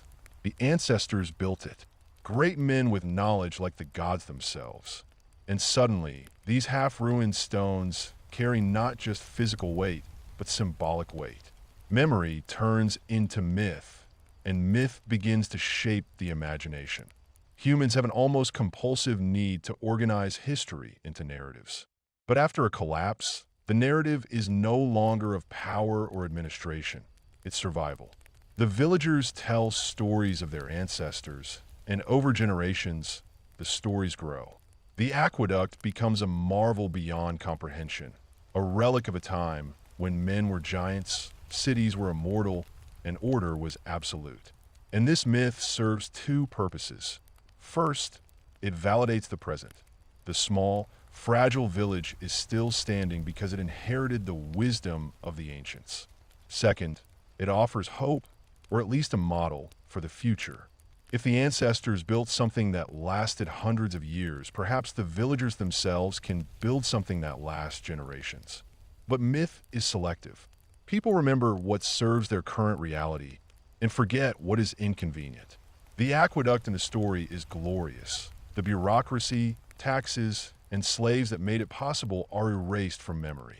The amphitheaters that once hosted thousands of spectators are reduced to tales of magic, music, and spectacle, not of economics or labor exploitation. And this selective memory influences rebuilding in subtle ways. People imitate the symbols of power and stability rather than the systems themselves. They might construct a grand stone church where a forum once stood because it signals authority and permanence. But they don't attempt to restore legal or economic institutions because those require complexity they can no longer sustain. Now, imagine a young craftsman named Corvinus living near a partially ruined Roman villa in Gaul. He has never seen the villa in its full glory. His grandfather tells him, the villa had mosaics that shone like the sun and baths hotter than the hottest day of summer. Corvinus can picture it only through fragments of memory. A few intact tiles, the remnants of a hypocaust system, a broken column. And in his imagination, these fragments grow. He begins to see his own work as a continuation of that glory. He builds smaller mosaics in his own workshop, inspired by what he believes the villa must have been. Here, imagination compensates for lost knowledge. Rebuilding becomes less about engineering accuracy and more about narrative continuity. The past is reconstructed in the mind first, then in the hands. This process is what anthropologists call cultural bricolage. People repurpose materials, stories, and symbols to create meaning in their present context. A stone from a Roman forum might become the foundation of a monastery. A fragment of fresco informs a chapel mural. Importantly, this is not random. It's highly adaptive. By selectively preserving elements that symbolize power, permanence, or spiritual significance, communities anchor themselves in time, creating continuity while acknowledging the impossibility of full restoration. And here's where myth begins to shape politics. As these post-Roman societies grow, the stories they tell about the past become tools of authority. Lords, kings, and church leaders discover that invoking the grandeur of Rome, even if it is remembered selectively, grants legitimacy. Our walls are built on Roman foundations, a local ruler might claim. Our town honors the wisdom of our ancestors. Even if the ruler cannot replicate Roman administration, invoking memory carries power. People trust symbols more easily than systems. Myths become instruments of governance. And because these myths are malleable, leaders can adapt them to justify new social hierarchies, tax structures, or religious authority. The psychological dynamics here are profound. The collapse of material infrastructure left a void in collective confidence. Memory, myth, and selective storytelling fill that void, providing both orientation and motivation. By imagining a past that was grander, more ordered, and morally coherent than the present, societies create the emotional and cognitive scaffolding necessary to undertake ambitious reconstruction, even on a reduced scale. Without this scaffolding, survival-focused communities would stagnate, trapped in small-scale existence with no incentive to innovate or organize. But myth is double-edged. It can inspire, but it can also constrain. In some regions, the stories of Rome's grandeur created a kind of paralysis. The past became an unreachable ideal. People looked at the ruins, at the stones, and felt that nothing they built could match what was lost. In these places, villages remained small, houses crude, markets limited. The psychological impact of too much memory can be just as significant as the absence of it. Only by reinterpreting the past, by turning awe into inspiration rather than despair, could communities build again. This interplay between memory and myth also drove the evolution of architectural styles. Early post-Roman builders rarely attempted large-scale monuments. Columns were shorter, arches smaller, walls thicker. They retained Roman techniques, vaulting, stone cutting, but adapted them to new needs: defense, climate, and resources. In essence, architectural adaptation was both psychological and practical. People were literally building what they could imagine surviving, not what they remembered. Yet the remnants of Roman memory, columns, mosaics, inscriptions, imbued these new structures with an aura of continuity that reinforced cultural cohesion. Now let's consider trade. Economic systems also adapt to memory and myth. In post-Roman towns, merchants sometimes preserved Roman coinage or waits long after the empire had collapsed. This wasn't merely nostalgia, it was trust. The coins symbolized continuity, a connection to a larger, more predictable world. Even when currency was no longer formally valid, its remembered value facilitated barter, trade, and credit. Memory of Rome's economic reliability created psychological infrastructure for new economies. People could trade confidently because they remembered a system where trade had worked, even if the present system was fragile. This is why small markets often survived long before political institutions did. The most fascinating aspect of all of this is the role of collective imagination.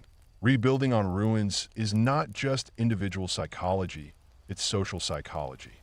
Communities negotiate what aspects of memory are preserved, what myths are propagated, and which symbols are honored. Every decision about what to repair, what to rebuild, and what to commemorate is a negotiation between the practical demands of survival and the collective narrative of identity. Social cohesion depends on agreement about which fragments of the past are meaningful. Disagreement can fracture a community faster than a failed harvest. Let's tell a story to illustrate this. In the 7th century, a town near the Rhine is divided. One faction wants to rebuild the old Roman baths as public gathering spaces. Another faction wants to convert them entirely into granaries. Both groups claim to honor Rome, the first through aesthetic preservation, the second through utilitarian continuity. A council is held, and after debate, a compromise is reached. Part of the baths becomes a granary, part a community hall with mosaics left visible. This compromise reflects both psychological and cultural adaptation. Memory is respected, myth is preserved, but practical survival dictates the form. Here's where things get even more interesting. Over centuries, these compromises generate hybrid cultural forms. Religion blends with civic symbolism, craft traditions blend with Roman techniques. Urban layouts are a mixture of Roman planning and organic, survival-driven adaptation. When medieval chroniclers later describe these towns, they see revivals of Roman greatness. In reality, these were creative reinterpretations, a new civilization built on Roman bones, guided as much by imagination as by history. And this is the psychology of revival. It's rarely restoration. It's selective reconstruction driven by memory, myth, imagination, and survival imperatives. People rebuild because they must, but the ruins shape how they imagine the world. What survives is a mixture of what was, what could be, and what people believe should be. The past is no longer an external reality. It is internalized, mythologized, and made functional. But here's the final twist. The myth itself eventually becomes the new reality. Stories that begin as memory distortions, like tales of Romans who never existed exactly as described, or emperors whose deeds are exaggerated, guide architecture, law, religion, and trade.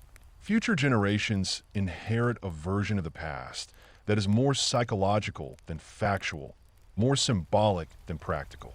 They build according to memory, not direct experience.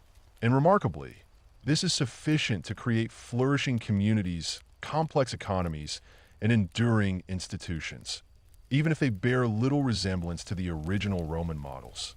The psychological lesson is profound.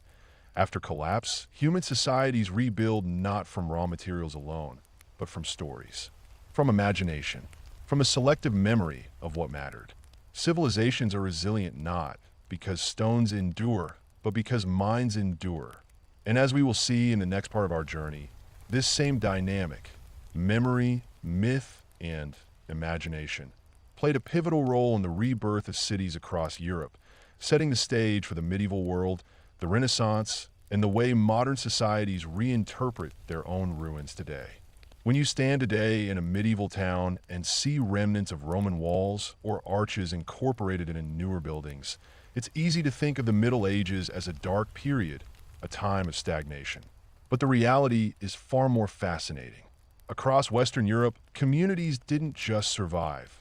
They reinvented urban life, creating networks of trade, governance, and culture that, in subtle ways, were inspired by the ruins they inherited.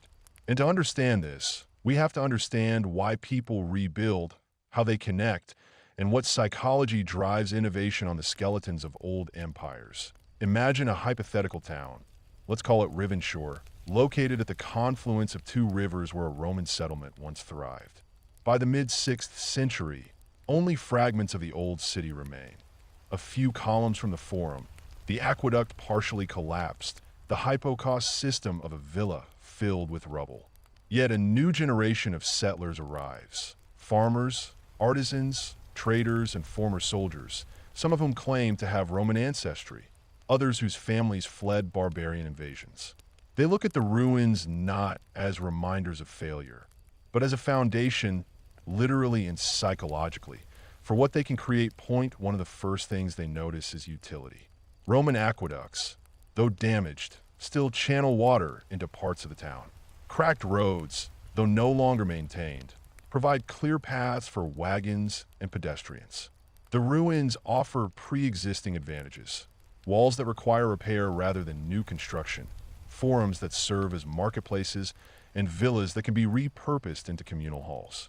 Humans are remarkably opportunistic. The ruins are interpreted, reconstructed, and repurposed with astonishing speed when survival depends on it. This act of reconstruction is deeply psychological. When people rebuild on ruins, they aren't just performing engineering. They're creating meaning and legitimacy. A mason might tell his apprentice, "We are not merely stacking stones. We honor the hands that came before us." Each block carries knowledge, order, and purpose. The act of rebuilding on Roman foundations is an assertion. We are part of history, and history is part of us. It is a literal and symbolic bridge between the past and the present. Over decades, Rivenshore develops more complex social structures. Market regulations emerge. Bakers agree on weights and measures. Artisans form guilds to maintain quality. Farmers coordinate planting and harvest cycles to ensure urban supply. Interestingly, many of these systems mimic Roman traditions, though often simplified. It's human nature to imitate what worked before, even without formal records. The psychology of imitation is powerful. People trust the remembered wisdom of ancestors, even if their understanding is incomplete. Trade networks evolve alongside these towns. Suppose a Rivenshore merchant named Lucius decides to export wool to a nearby river city, Stonebridge, known for its metalwork. Lucius recalls stories from his grandfather about Roman trade convoys and port customs. He imitates these practices, using standardized weights, hiring guards for protection, and negotiating contracts based on local law informed by Roman precedent. He cannot replicate Roman efficiency, but memory guides innovation. Within decades, Rivenshore and Stonebridge are linked not only by roads, but by trust networks, a psychological inheritance of Roman economic rationality. Merchants who trade reliably are remembered. Those who cheat are ostracized. This social memory is as critical as any physical infrastructure. Religion plays a central role in shaping post-Roman urbanization. Monasteries become hubs of literacy, technological experimentation, and community governance. Take, for example, a monastery called Sanctum Rivens, founded within a partially ruined villa. Its monks repair sections of the hypocaust to heat kitchens and infirmaries. They learn from remnants of Roman engineering to improve water distribution.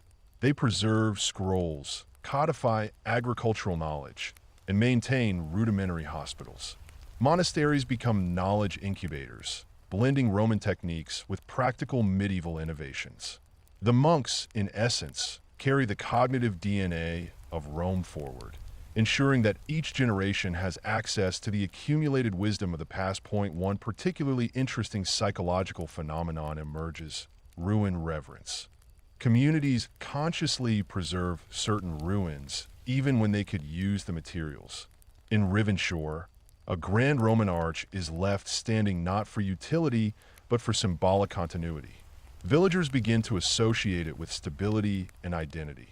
Festivals are celebrated near it, legal oaths sworn beneath it, markets convened around it. By preserving this symbol, people reinforce a sense of order and resilience, creating what historians call psychological infrastructure. The arch becomes more than stone.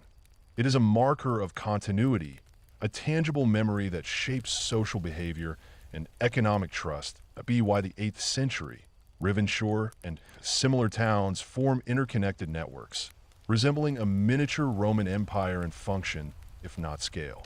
Rivers, roads, and relics of Roman engineering facilitate trade. Guilds and religious institutions maintain social cohesion. The collective memory of Roman order informs decisions about governance, property rights, and market regulation. While the towns are politically fragmented, they're psychologically cohesive because the ruins instill a shared sense of heritage. The past becomes a scaffolding for the future. But here's where human ingenuity truly shines. In some towns, ruins inspire not replication, but radical innovation. Take water management. Roman aqueducts were designed for gravity-fed flow over long distances.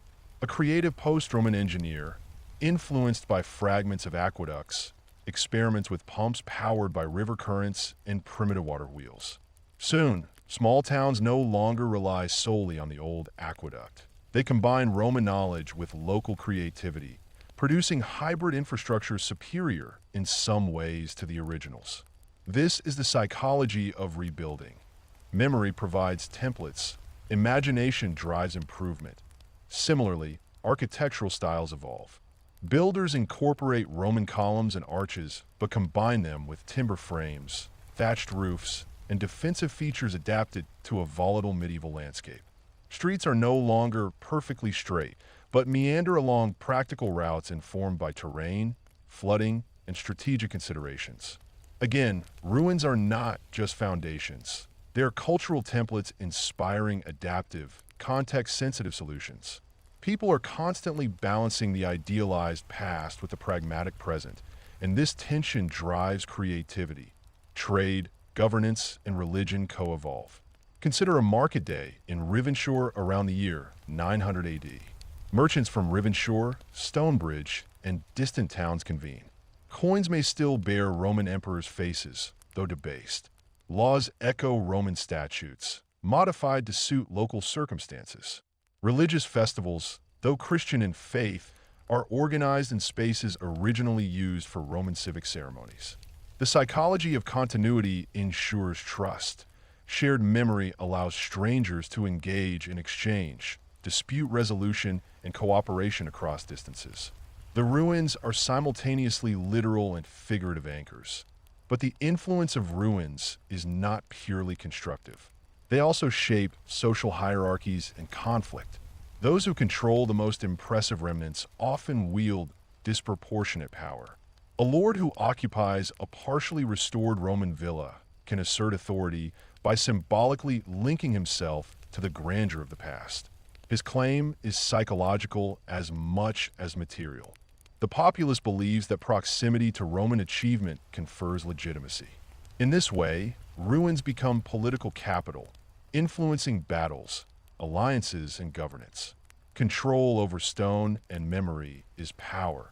The most fascinating aspect is how imagination allows societies to project themselves into the future. While ruins anchor the past, they also provide templates for aspirations. A builder might imagine a forum not yet built, but inspired by the fragments around him. A merchant might envision trade routes extending to cities he has never visited. A monastery might plan irrigation systems surpassing anything the Romans achieved locally. Ruins are simultaneously constraint and catalyst. They limit some possibilities but expand others. Human psychology thrives in this tension.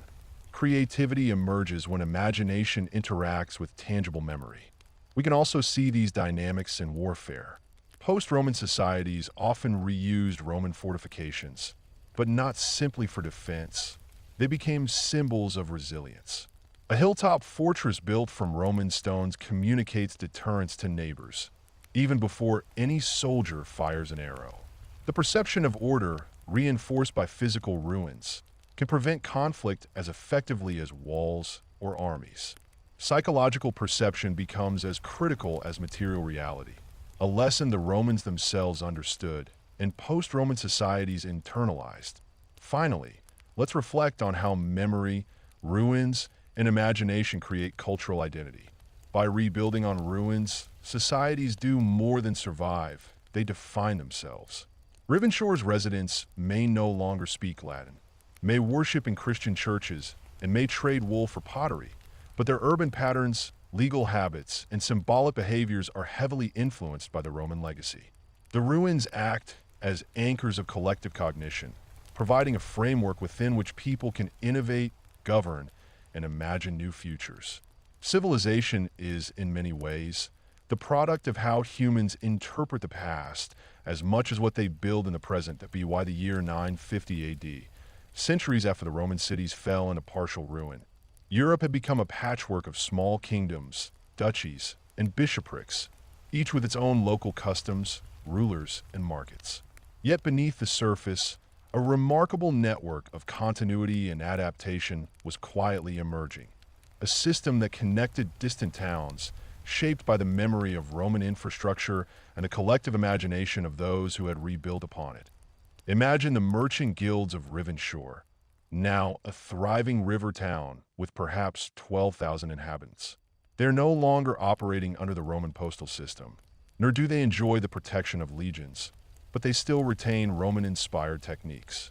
Traders meet on market days with distant colleagues who arrive via rivers and roads once paved by Roman engineers. Coins minted locally often carry the ghostly faces of emperors long dead, silver debased and worn, yet still sufficient to facilitate exchange. Merchants like Lucius the Younger, a great-grandson of the Lucius who pioneered Rivenshore's first trade ventures, can send goods as far as northern Italy, southern Gaul, or even across the Mediterranean via ships from Marseille. What makes this possible is shared psychological trust, a legacy of Rome that has outlived the empire itself. Traders know that a colleague from Marseille, despite speaking a different dialect and following a local bishop's laws, will honor agreements because Roman practice embedded rules of fairness, contract enforcement, and reputation into the collective consciousness. The ruins themselves reinforce this trust. A trader entering a Roman bridge or a fortified gate is reminded, consciously or not, of the long arc of civilization, of order maintained across centuries, that we can imagine Lucius navigating a Roman-style ledger, a large book with columns for weight, origin, and taxes. Unlike in ancient Rome, there is no imperial oversight, but local guilds and councils enforce the agreements. The mental scaffolding, how to calculate profits, assess risk, and plan logistics, remains remarkably Roman in nature. This is the psychology of inherited competence. Techniques, strategies, and cognitive patterns are passed down, even when the empire that created them is gone at the same time. These post-Roman societies innovate. Where Rome had built aqueducts and hypocausts, Rivenshour installs water wheels on the river to power mills, supplementing what remains of Roman infrastructure. Where Roman roads ran in straight lines, medieval engineers build detours and elevated paths to avoid flooding, applying new forms of environmental intelligence. Here, the interplay between memory and creativity is evident. Ruins act as a blueprint, while local imagination adapts to new challenges. Across Europe, towns like Rivenshour form proto-trade networks, sometimes spanning hundreds of miles. Consider the Hanseatic-like collaboration among northern river towns, those centuries before the official Hanseatic League. Merchant families in what is now Germany, Belgium, and the Netherlands create agreements for safe passage, shared warehouses, and joint ventures in salt, cloth, and metal goods. Roads, bridges, and river ports, often remnants of Roman engineering, remain the arteries that make commerce possible. Without these fragments of the past, such networks might have emerged far later or in radically different forms. But the story is not purely economic. The ruins exert a profound cultural influence. Monasteries, churches, and civic halls incorporate Roman columns, arches, and inscriptions into their architecture. A bishop in Stonebridge may insist that the altar faces east as per Roman civic norms, while mosaics inspired by Roman villas depict local saints instead of pagan gods. The psychological impact is subtle but pervasive. By visually referencing the grandeur of Rome, communities signal stability, legitimacy, and permanence. These symbols encourage cooperation, discourage rash violence, and even attract pilgrims who bring both spiritual prestige and economic revenue. Now let's follow a semi-fictional trading caravan led by Isolde, a young merchant from Rivenshour. Isolde has inherited a route from her father, transporting cloth and metalwork to the Mediterranean. The caravan passes through forests that have reclaimed former Roman roads, occasionally crossing bridges whose foundations are centuries old. Villagers along the way point her to ruined forums that now serve as market squares, where traveling merchants converge. Isolde negotiates deals using Roman-inspired contracts. Terms for quantity, weight, and delivery date are written down, often sealed with wax stamps borrowed from church practices. The caravan also faces risks: bandits, unpredictable weather, and political instability. Yet psychological strategies developed over centuries mitigate these risks. Merchants form traveling groups for protection, echoing the mutual aid systems once enforced by Roman law. They establish reputation networks. Word of a cheating merchant spreads quickly, discouraging misconduct. The ruins, fortified towns, aqueducts, and bridges provide both literal and metaphorical shelter, reinforcing a sense of security. Here, ruins act as anchors of trust, stabilizing social behavior in a world that is otherwise fragmented. Meanwhile, innovation continues to flourish. In coastal towns, Engineers inspired by Roman docks experiment with harbor improvements, introducing cranes powered by wind or water. Inland, watermills refine grain using Roman wheel designs, but now with iron gears that survive better and work faster. Artisans in Riven Shore blend Roman metalworking techniques with local alloys, producing jewelry and tools that are more durable than anything Rome produced centuries earlier. Knowledge, once encoded in stone and scrolls, is now encoded in human memory and practice, transmitted orally and through apprenticeship. As trade and craftsmanship flourish, social hierarchies evolve. Control over ruins, fortified walls, aqueducts, and forum spaces remains a source of power, but wealth is increasingly measured by network influence rather than just land or titles. Merchant families, clergy, and local nobility form overlapping systems of authority, often mediating disputes with psychological strategies that echo Roman civic rituals. The ruins, in a sense, shape the governance models that emerge. People feel compelled to maintain order where order was once manifest physically to be why the late 10th century. A new pattern emerges, cultural cross-pollination along trade routes. Riven Shore merchants bring spices from the Mediterranean to northern towns, while northern wool and timber move south. Monks and clerics travel with merchants, spreading literacy and religious ideas. Towns host itinerant artisans, whose innovations combine Roman, Celtic, Germanic, and Mediterranean techniques. The resulting synthesis creates unexpected technological and cultural leaps. Water-powered looms, improved siege defenses, and agricultural methods that support denser urban populations.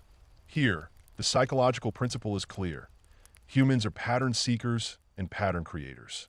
Ruins provide a reference template, but when people interact with other societies, they notice differences, experiment, and innovate. A northern carpenter sees a Mediterranean roofing technique and adapts it to local timber. A monk studying Roman hypocausts realizes the principle of air circulation can be applied to greenhouses. Every interaction is an opportunity to merge memory with creativity, producing incremental improvements that accumulate over generations. Yet, not all is harmonious. Competition for resources and prestige often leads to conflict. A nearby lord might attempt to seize control of Riven Shore's forum, claiming ancestral rights tied to the ruins.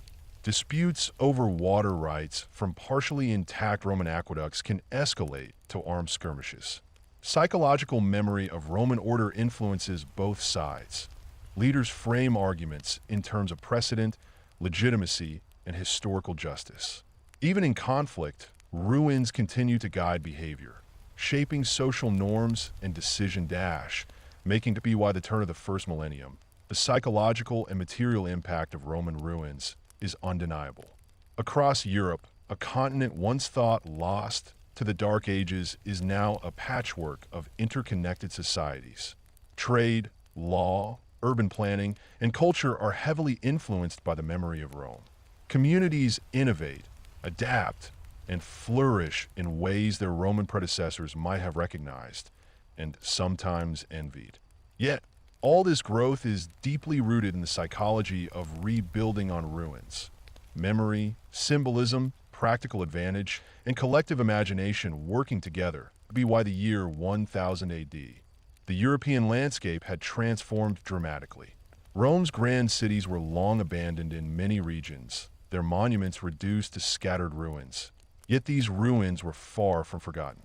They were anchors of memory, shaping every aspect of life. Architecture, commerce, politics, and even imagination. Entire generations had grown up hearing stories of Roman marvels. Marble temples, aqueducts, bustling forums, and amphitheaters filled with tens of thousands. These stories, whether embellished or true, created a psychological framework in which possibility itself was normalized. If Rome had done it, then perhaps, one day, it could be done again. Across the Mediterranean, in Cordoba, Al-Andalus, the Islamic world had inherited knowledge of Roman engineering, mathematics, and medicine. Scholars translated texts, originally written in Latin, into Arabic, preserving and expanding upon the knowledge that had survived the fall of the West. The aqueducts of Hispania, originally Roman, were repaired and extended to provide water to urban populations, while public baths inspired by Roman thermae flourished in new, innovative forms. Markets buzzed with merchants from across Africa, the Middle East, and Europe, and the psychological impact of Roman ruins was evident even here. Architectural motifs were replicated, not merely for function, but as symbols of legitimacy and order. Let's follow Amina, a spice trader from Cairo, as she journeys across the Mediterranean to the port of Marseille.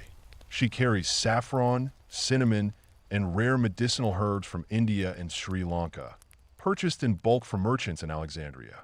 Her ship is built using techniques inspired by Roman galleys, refined over centuries, capable of enduring long voyages. Amina knows that wherever she lands, ruins will greet her. A partially intact Roman lighthouse, a quay lined with weathered columns, remnants of warehouses once managed under imperial authority. These ruins are both practical and symbolic. They offer safe docking points and signal that trade is expected and protected, even if no central authority exists to enforce it. Meanwhile, in northern Europe, Viking traders are experimenting with river and sea routes, unknowingly connecting fragmented post-Roman networks. A trader like Bjorn of Hedeby may have grown up hearing tales of Roman towns, their precision streets, and their immense marketplaces. Though he sails wooden longships rather than Roman galleys, he instinctively replicates their organization in his trade practices, standardized weights and measures, reputation-based contracts, and systematic route planning. The psychological imprint of Roman urban and economic norms extends far beyond the ruins themselves. It shapes mental models for how commerce should function centuries after the fall of empire. Back in Europe, towns like Rivenshaw continue to thrive, now connected indirectly to Mediterranean and Islamic trade networks. The ruins of old Roman towns, once abandoned, are partially rebuilt and partially repurposed. In some cases, churches and monasteries are constructed directly atop the ruins of forums, theaters, and basilicas. In others, residential neighborhoods incorporate broken Roman columns, mosaics, or foundations. Residents walking these streets unconsciously follow patterns laid centuries earlier, yet they innovate within these constraints, blending old Roman techniques with local needs. The psychological dynamics of this reconstruction are fascinating. Humans have an inherent desire to create continuity. Living on ruins is more than practical. It is deeply symbolic. Residents feel connected to a past that validates their ambitions and ensures that their efforts matter. Ruins serve as anchors of identity, reminding builders that civilization is possible, even in uncertain times. The very act of rebuilding is also an act of psychological defiance. By constructing new homes atop crumbling walls, communities assert resilience, sending the message that order, knowledge, and culture endure even after collapse in the economic realm. The same psychological drive fuels emerging international networks. Consider the journey of Lucius the Younger and Amina, whose trade routes intersect at Mediterranean ports. They coordinate exchange of goods. Lucius brings northern wool and timber. Amina brings spices and silks. Their interactions are governed by systems of trust, developed over centuries, derived from a memory of Roman contract law and reinforced by repeated trade. If one merchant cheats, word spreads quickly through informal networks. Reputation acts as currency. The ruins, again, reinforce this trust. A Roman port with crumbling warehouses still provides an expectation of order, giving traders confidence to engage in high-value transactions. By 1100 AD, these networks begin to expand into the Indian Ocean and North Africa, integrating technologies and knowledge that were originally Roman, Hellenistic, or Byzantine. Traders from Venice, Pisa, and Genoa study maps and maritime logs that reference Roman ports and sea routes. They consult navigational texts containing centuries-old data on currents, wind patterns, and coastal landmarks, much of it preserved through Arab scholars. Here, the psychology of reconstruction intersects with human pattern recognition and risk management. The ruins and historical knowledge offer a reference point, reducing uncertainty in high-stakes endeavors that lets imagine Marco of Venice, a young merchant with ambitions rivaling those of the old Roman traders. Marco sails from Venice to Alexandria, guided partly by ancient Roman references preserved in Arab manuscripts. Along the way, he stops at coastal towns, many built atop Roman ruins.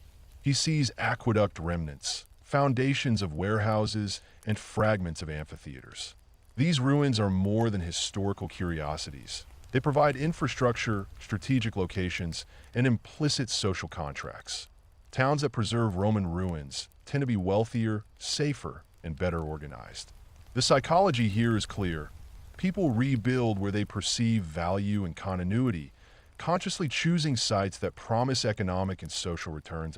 In North Africa, cities like Kairouan thrive in part because they consciously adopt and expand upon Roman urban concepts, grid patterns, water distribution, public spaces, and defensive fortifications. Local rulers recognize that maintaining and adapting Roman structures improves legitimacy. Citizens internalize these cues, developing a sense of order, civic pride, and predictability. Psychologists would recognize this as cultural scaffolding. Physical structures anchor collective behavior, shaping norms, ambitions, and expectations over generations. Meanwhile, in Iberia, the city of Toledo demonstrates an extraordinary fusion of post-Roman, Islamic, and local traditions. Merchants, scholars, and artisans coexist, building atop the Roman street grid while introducing new technologies, water lifting devices, windmills, and textile workshops. Ruins act as cognitive templates, offering spatial, structural, and social cues that guide reconstruction. People do not merely imitate Rome, they innovate, using the ruins as a launch pad for experimentation. By the 12th century, this process accelerates. Ruins across Europe and the Mediterranean are no longer isolated relics. They are nodes in a continental network of memory, knowledge, and commerce. Each site functions as a psychological anchor for communities, signaling where order, trade, and culture can flourish. Towns that fail to integrate these lessons stagnate, while those that do become centers of proto-global exchange to the human level. We see remarkable psychological adaptations among those who rebuild on ruins. Temporal anchoring. Individuals and communities draw confidence from the long arc of history. Ruins create the impression of endurance and reliability, shaping expectations for governance, commerce, and security. Imitative learning. People observe surviving Roman infrastructure, roads, aqueducts, fortifications, and emulate designs, techniques, and organization, blending them with local innovations. Identity formation. Rebuilding atop ruins creates a sense of belonging and legitimacy. Citizens see themselves as heirs to an enduring civilization, motivating civic engagement, trade, and collective defense. Risk mitigation. Ruins indicate previously tested sites. Merchants, settlers, and city planners choose locations with historical success as a strategy to reduce uncertainty. Cultural memory transmission. Stories, legends, and architectural cues encoded in the ruins propagate social norms, legal expectations, and urban practices across generations, even in the absence of centralized authority. A result. By the late 12th century, Europe is quietly reconnecting with the global networks of the Mediterranean, the Middle East, and North Africa. Trade flourishes, technology spreads, and culture evolves, not because the Roman Empire returned, but because the ruins themselves acted as psychological scaffolds for civilization. Communities learned from the past, applied its lessons, and innovated within new constraints, creating a mosaic of vibrant, resilient societies, even in places where cities had long lain abandoned, like parts of Gaul, Hispania, and North Africa. The memory of Roman urban achievement shaped urban revival. Builders used Roman foundations, while planners adapted ancient street grids for medieval markets. Monasteries and cathedrals replaced forums, but maintained the same spatial centrality. Workshops and warehouses replaced basilicas, yet preserved the sense of scale and order. the story is clear. The fall of Roman urban life did not end civilization. Instead, it created opportunities for adaptation, reinvention, and cross-cultural synthesis, driven by human psychology and memory. The ruins were not mere remnants of a past empire. They were tools, templates, and catalysts, guiding human behavior and shaping social, economic, and cultural evolution across continents. By the time the Renaissance begins, centuries later, these cumulative adaptations, rooted in ruins, would enable a leap in science, commerce, and global exploration. The patterns established by Roman civilization, preserved psychologically through ruins and memory, lay the foundation for a new age of human ambition and ingenuity. Imagine standing in the crumbled forum of an ancient city like Lutetia, modern Paris, around the year 1050 AD. The stone columns are broken, the mosaics faded, yet the skeleton of roads and public squares remains. A merchant, let's call her Isolde of Burgundy, walks these streets, envisioning her new market in the shadow of the old forum. The ruins are not obstacles, they are guides. Every stone, every remaining archway, conveys a history of urban order, trade efficiency, and successful habitation. The first psychological dynamic at play here is risk assessment and mitigation. Humans are wired to evaluate uncertainty, and ruins provide a tangible map of past successes and failures. For Isolde, the forum is a signal. This site has supported commerce for centuries. It has been tested, even if only historically. By setting up stalls here, she benefits from both symbolic legitimacy and practical advantages. Well-drained streets, pre-existing centrality, and an alignment with community memory. The ruins reduce perceived risk. This effect scales beyond individuals. Communities and governing councils across Europe, from Ravenna to Toledo, consciously rebuild atop Roman foundations because ruins act as cognitive anchors. Anthropologists call this cultural scaffolding. Structures from the past reduce uncertainty about resource allocation, traffic patterns, water supply, and defense. In a world without modern urban planning, ruins are time-tested heuristics, guiding decision-making across generations. But risk is not eliminated, it is transformed. Merchants, craftsmen, and city planners are forced to innovate around the constraints of ruins. Foundations may be intact, but walls need repair, aqueducts must be diverted, roads must accommodate new types of traffic. This is where psychology and creativity intersect. Humans are pattern-seeking beings. Ruins provide patterns, and the mind fills in gaps. Cognitive psychologists describe this as constructive simulation. By mentally rehearsing possibilities on top of existing structures, people plan, innovate, and experiment with reduced fear of catastrophic failure. Consider a workshop owner named Matteo in northern Italy, rebuilding atop the remains of a Roman granary. Matteo uses the thick stone walls as storage for grain, innovates with wooden mezzanines, and experiments with new pulley systems inspired by sketches he discovered in monastic libraries.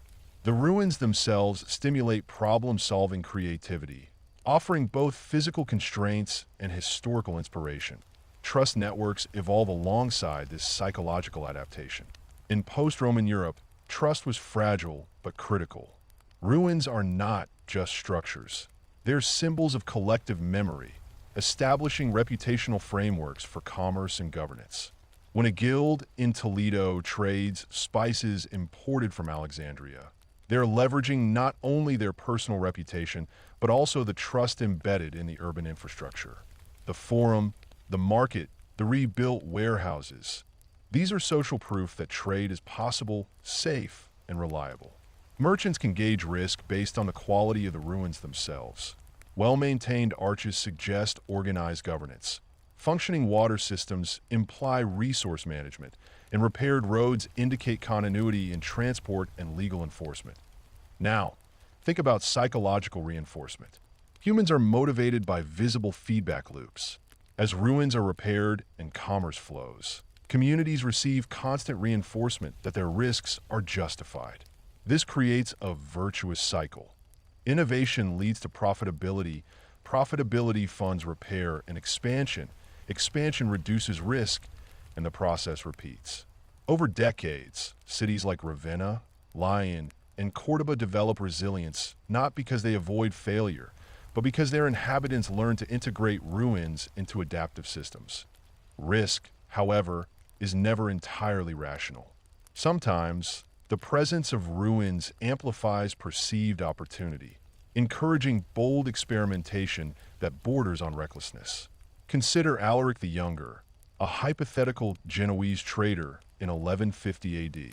He purchases a partially ruined port facility, installs makeshift docks, and begins exporting wine and olive oil across the Mediterranean. The ruins signal historical success, so Alaric interprets them as indicators of low risk, even though structural decay threatens collapse. This illustrates a subtle but critical point. Ruins are double-edged psychological cues. They reduce uncertainty, but they can also inflate confidence, motivating high-risk, high-reward behavior that drives economic and technological breakthroughs. Innovation is not purely individual. It emerges from collective cognition. Communities rebuilding atop ruins often rely on shared mental models of urban planning, trade logistics, and resource management. Workshops cluster near water sources. Markets align with pre-existing streets. Defensive walls are reinforced where Roman engineers placed towers centuries earlier. This is distributed intelligence, the accumulated experience of past generations, encoded in ruins, informs decisions across the community. Let's look at another example. The city of Tournai in modern Belgium has remnants of a Roman aqueduct. By 1200 AD, residents used these ruins to experiment with early water lifting technologies, combining Roman hydraulics with medieval innovations like water wheels. Engineers and craftsmen share knowledge orally and in sketches, forming proto-technical guilds. The psychological dynamics are clear. Ruins reduce perceived complexity, encourage experimentation, and create socially mediated learning environments. The interplay between trust and risk is further complicated by moral and reputational considerations. Traders and builders must demonstrate reliability to peers, because while ruins may reduce environmental uncertainty, social uncertainty remains high. If a merchant damages a reused Roman structure or mismanages communal infrastructure, the repercussions are severe: loss of trust, exclusion from markets, or even violent reprisal. These social pressures reinforce careful, iterative innovation and encourage long-term planning, behaviors essential for urban survival atop fragile ruins. Psychologically, humans also exhibit temporal foresight and continuity bias when working with ruins. Ruins inherently suggest longevity. They have survived centuries, even centuries of neglect. This creates a perception that investments in reconstruction are worthwhile across multiple generations. A mason building a cathedral atop Roman foundations in 1100 AD is not only constructing a religious structure. He is participating in a centuries-long narrative, aligning his labor with an enduring human project. This sense of legacy motivates meticulous craftsmanship, ambitious architectural designs, and sometimes radical urban planning decisions. Across the Mediterranean, in cities like Alexandria, Kairouan, and Palermo, these dynamics are intensified by cross-cultural interactions. Merchants from distant lands share innovations learned in different urban contexts. Ruins serve as universal reference points, enabling knowledge transfer across regions and cultures.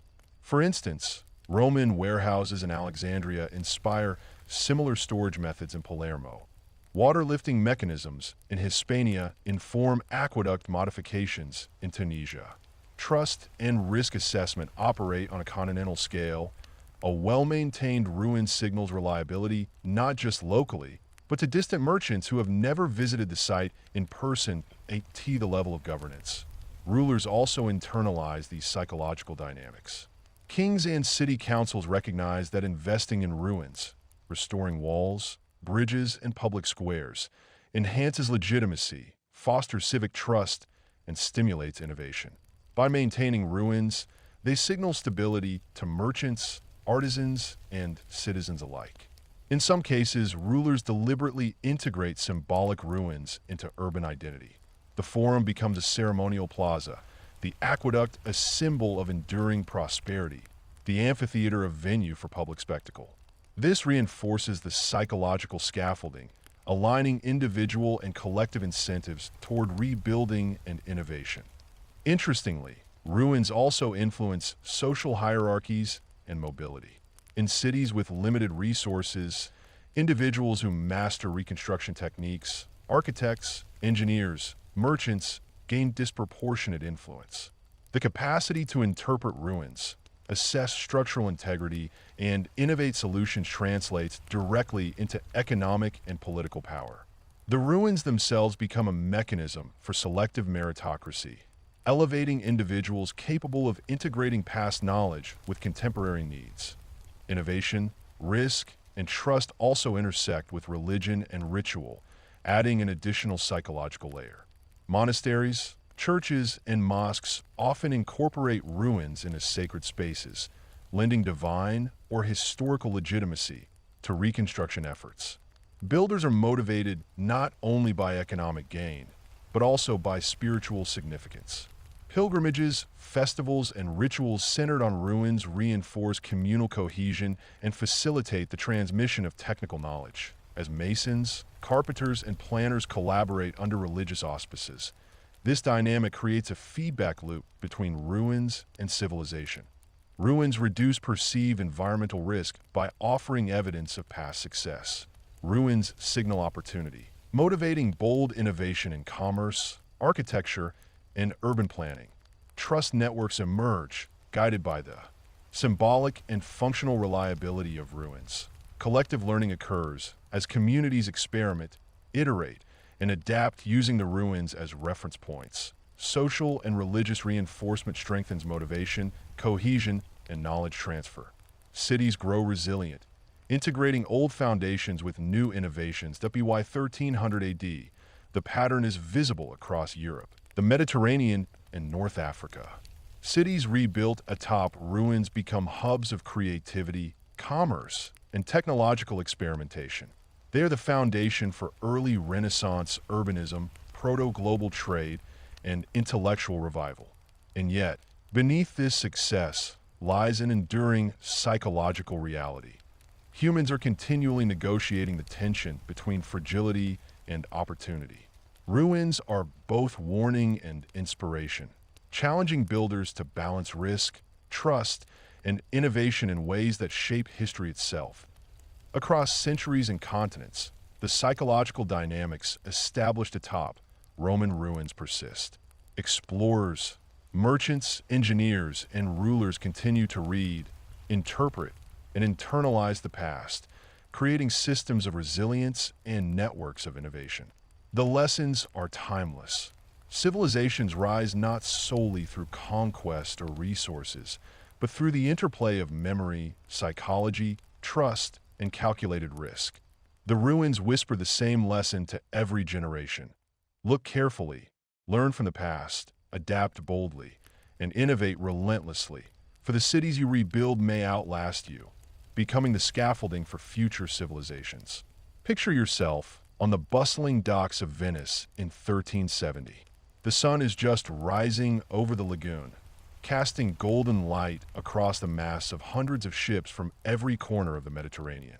Merchants shout to one another in Italian, Greek, Arabic, and Venetian dialects you wouldn't recognize at first, as crates of saffron, cinnamon, and silk are unloaded from a ship that sailed all the way from the ports of Calicut in India. Among them is Giovanni di Marco, a Venetian trader who has spent decades navigating the intricacies of global commerce. He is not unlike Marcus Aurelius Gas from 2 millennia earlier, thinking globally, acting locally, and constantly balancing risk, trust, and innovation. What sets the 14th to 15th century apart is scale and complexity. Roman merchants traded across 3 continents, but by the late Middle Ages, merchants were moving goods from Africa, India, the Middle East, and East Asia into European cities, creating networks that rivaled, and in some ways surpassed, the Roman system. The psychology behind this was simple but profound. Humans are wired to recognize opportunity where others see risk. Trade routes became psychological corridors of trust. Each port, caravan stop, and trading post representing centuries of accumulated knowledge about reliability, safe passage, and profitable exchange. Consider the Red Sea Trade Network, connecting the Swahili coast of East Africa, the Arabian Peninsula, and India. Ships loaded with gold, ivory, and exotic animals from Africa would sail to Aden or Jeddah, where merchants relied on meticulously maintained ledgers, oral agreements, and trusted intermediaries to complete transactions. Just as Roman merchants trusted the aqueducts and roads of their cities, these traders trusted the institutional memory of ports, the reputations of local rulers, and the established practices of guilds and trading houses. Take, for instance, the story of Fatima Al-Kalani, a Swahili merchant in Kilwa, present-day Tanzania, around 1400 AD. She imports Chinese porcelain via Indian ports, then re-exports it to Cairo and Alexandria. Every step is fraught with risk. Pirates, storms, bandits, and fluctuating political allegiances. Yet Fatima succeeds because she leverages social networks, long-term contracts, and the accumulated trust encoded in the practices of centuries-old ports. Her cognitive strategy mirrors those of Roman merchants like Marcus, an intricate mental map of resources, risks, and social obligations, updated constantly through observation and experience. The Indian Ocean, in particular, was a psychologically sophisticated commercial ecosystem. Unlike European rivers, which could be monopolized by city-states, the ocean was open, decentralized, and competitive. Merchants had to innovate constantly. Navigation was not just physical, but social. Traders needed to read monsoon winds, understand tides, negotiate safe harbor fees, and anticipate political shifts hundreds of miles away. Trust and reputation were currency. A ship that arrived late or defaulted on agreements risked exclusion from multiple ports. In this environment, psychology and economics intertwined. Risk-taking was measured, but boldness was rewarded.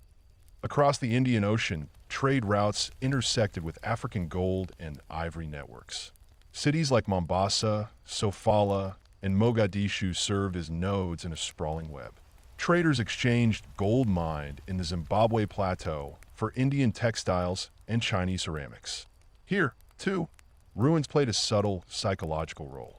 Ancient city walls and abandoned forts were repurposed as marketplaces and warehouses, providing both structural security and the symbolic legitimacy of continuity.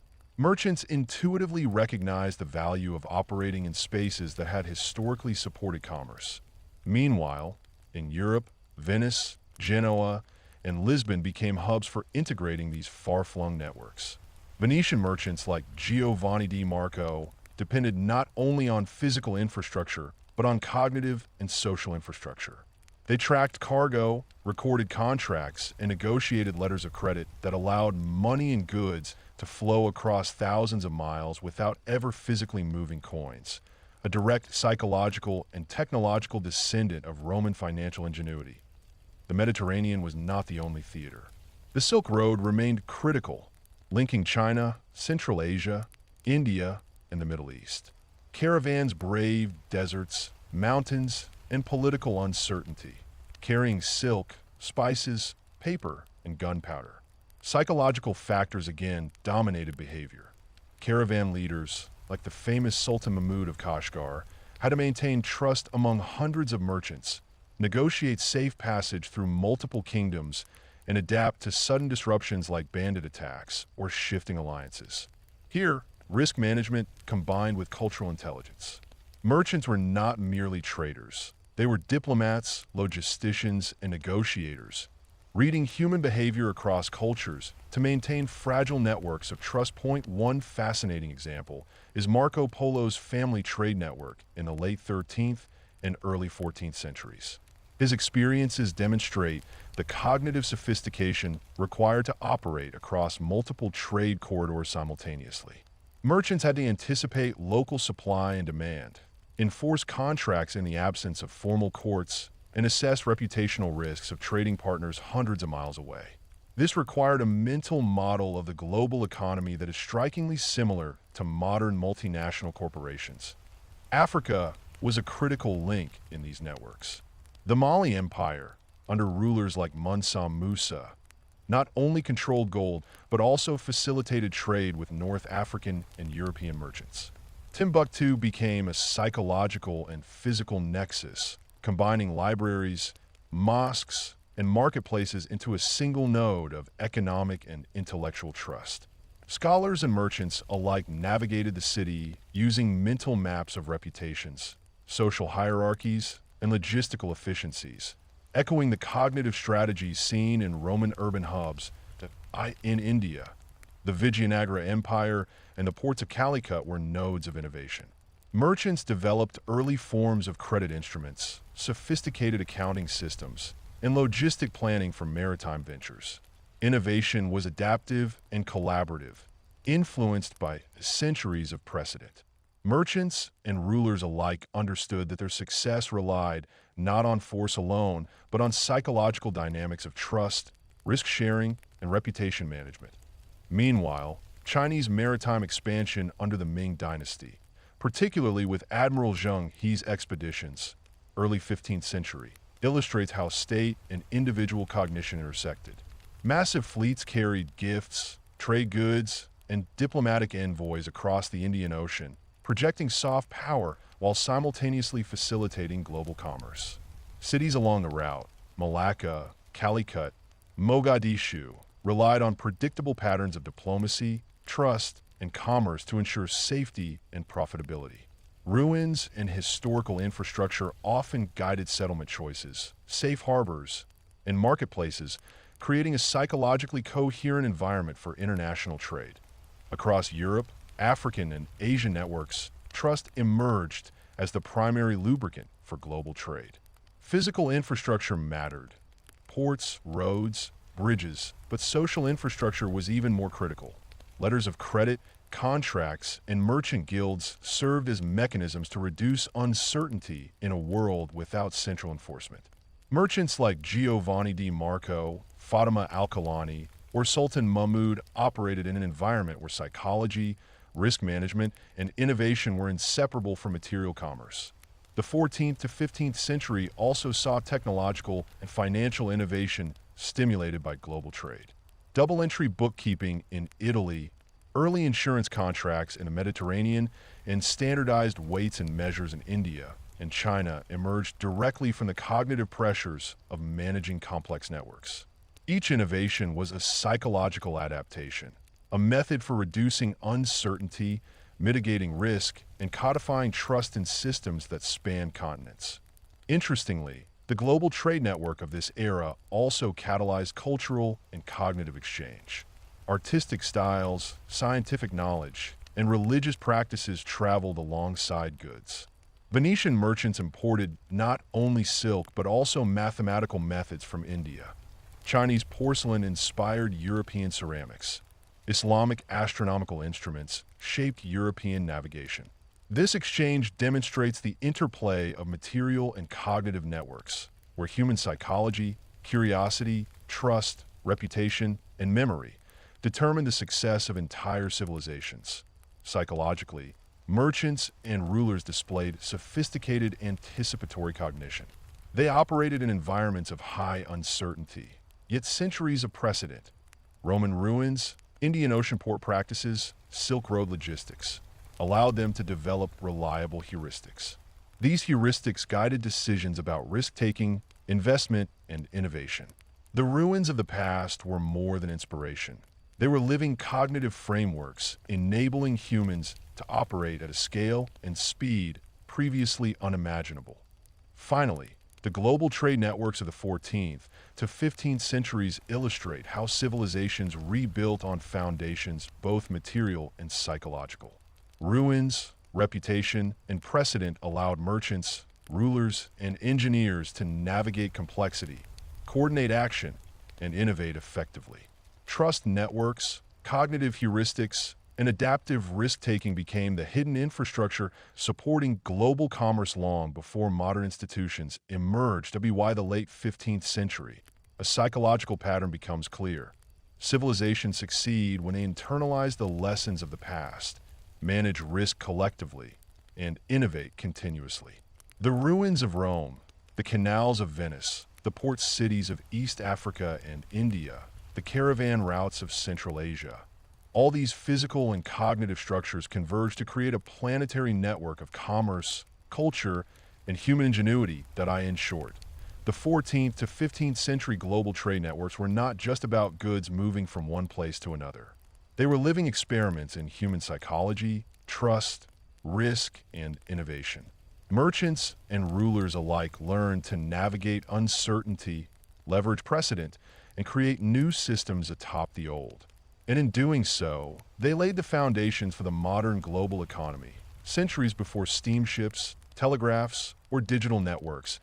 As the sun sets over the bustling harbors of Lisbon in the late 15th century, imagine the scene. Ships arriving from the Azores, carrying sugar and spices, while others depart for West Africa and India, laden with European manufactured goods, wine, and metal tools. The air smells of salt, tar, and a faint trace of exotic woods. Cedar from India, ebony from the African coast, sandalwood from the Far East. Merchants call out their wares in Portuguese, Arabic, and Swahili, while scribes meticulously record transactions, notes, and debts on parchment that will travel faster than any single merchant could. Among them walks Enrique de Silveira, a young Portuguese trader who has spent his life navigating the delicate balance between risk and opportunity. His father once told him a story that still guides his every decision. The greatest cities, Enrique, are built not just of stone or brick, but of trust, innovation, and courage. He doesn't realize at the time, but what he learned from those words is a lesson as old as civilization itself. Roman merchants, Venetian traders, Indian Ocean captains, they all understood that physical infrastructure, political alliances, and material wealth are fragile. What endures is the human capacity to rebuild, adapt, and innovate atop what has fallen before that Enrique's voyages take him across the Atlantic to West Africa, where he observes bustling ports in Ghana and Benin, cities rebuild atop layers of older settlements. He notices a pattern repeated countless times in history. Cities rise, flourish, decay, and are repurposed by later generations. But the psychology behind these rebuilds is subtle, yet profound. Humans who live on ruins carry a dual consciousness. They remember the past's greatness while simultaneously imagining a new future. They navigate risk not as a static obstacle, but as a mutable landscape, leveraging knowledge of what failed and what succeeded centuries before. Think of Mogadishu on the Somali coast, for instance. Once a city of forgotten Roman ruins, it has been rebuilt over centuries, its walls repurposed for markets, its roads reconstructed along ancient alignments, and its harbors maintained to ensure safe passage. Merchants here, much like Marcus Aurelius Gas or Giovanni di Marco centuries later, operate at the intersection of trust, reputation, and adaptive strategy. A single failed shipment could mean ruin, but the social contracts embedded in centuries of commercial culture provide a safety net. Letters of introduction, oral guarantees, alliances with local leaders. These networks of trust are invisible, yet they are the most durable infrastructure humans have ever built. In the Far East, the same dynamic unfolds. Quanzhou in China, a thriving port of the Ming Dynasty, is a city layered atop centuries of habitation and trade. Ships from Japan, Southeast Asia, and India arrive daily, exchanging porcelain, silk, silver, and spices. Local merchants have memorized patterns of the tides, political fluctuations, and the reliability of distant partners. Every decision, how much cargo to invest in, which traders to trust, is a cognitive reconstruction of historical knowledge. They live in a city of ruins, but their minds are actively building the future atop lessons from the past. The 15th century also demonstrates how global trade networks themselves are psychological ecosystems. Consider the Red Sea caravan networks connecting Ethiopia, Arabia, and India. Merchants crossing the deserts faced hazards more immediate than economic risk: sandstorms, bandit attacks, and sudden political upheavals.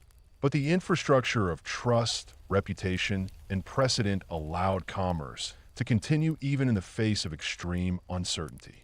Here, psychology and economics merged seamlessly. Risk was quantified not in coin alone, but in relationships, memory, and social reciprocity. S. Enrique travels east to India. He observes Calicut at its peak, a city rebuilt on centuries of earlier urban settlements. Markets hum with activity. Merchants from China, Arabia, Africa, and Europe mingle freely. Ships loaded with pepper, cotton, and gemstones move in and out, while inland caravans distribute goods to Vijayanagara, Delhi, and beyond. What strikes Enrique, and what echoes a lesson from Roman cities, is the interdependence of trust, commerce, and urban life. Cities cannot thrive on walls, aqueducts, or roads alone. They rely on social intelligence, the kind that anticipates betrayal, negotiates contracts, and maintains reputational networks across thousands of miles. Meanwhile, back in Europe, the psychological transformation of urban space is equally profound. Cities like Lisbon, Florence, and Bruges are partially built atop ruins of earlier Roman, medieval, or local settlements. Here, the lessons of risk, trust, and innovation manifest in early banking, letters of credit, and insurance systems. Merchants who might have lost everything in a shipwreck now share the risk across a network of investors, dispersing potential loss. They invent new forms of record-keeping, standardized measurements, and contract law. In essence, the ruins of old cities catalyze intellectual innovation, creating mechanisms that prevent total collapse, even when physical infrastructure fails. The psychological dynamics of rebuilding atop ruins are fascinating. Humans simultaneously confront loss and opportunity. The ruins serve as both a warning and a guide, shaping behavior through risk aversion, caution, and innovation. For instance, Enrique carefully studies the harbor fortifications in Lisbon, noting which parts of the old city failed during storms or pirate attacks. He incorporates these lessons into his plans for new warehouses and merchant houses. Similarly, in Calicut, local merchants observe centuries of tidal damage and political conflict, adapting urban design and trade practices accordingly.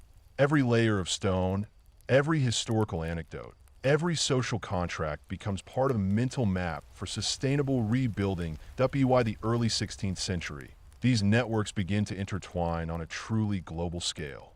Portuguese explorers reach Brazil, connecting the Americas to African and European markets. Spices from India reach Lisbon faster than ever before. Silver from the mines of Potosi in South America flows into Seville, eventually reaching China, financing silk and porcelain shipments.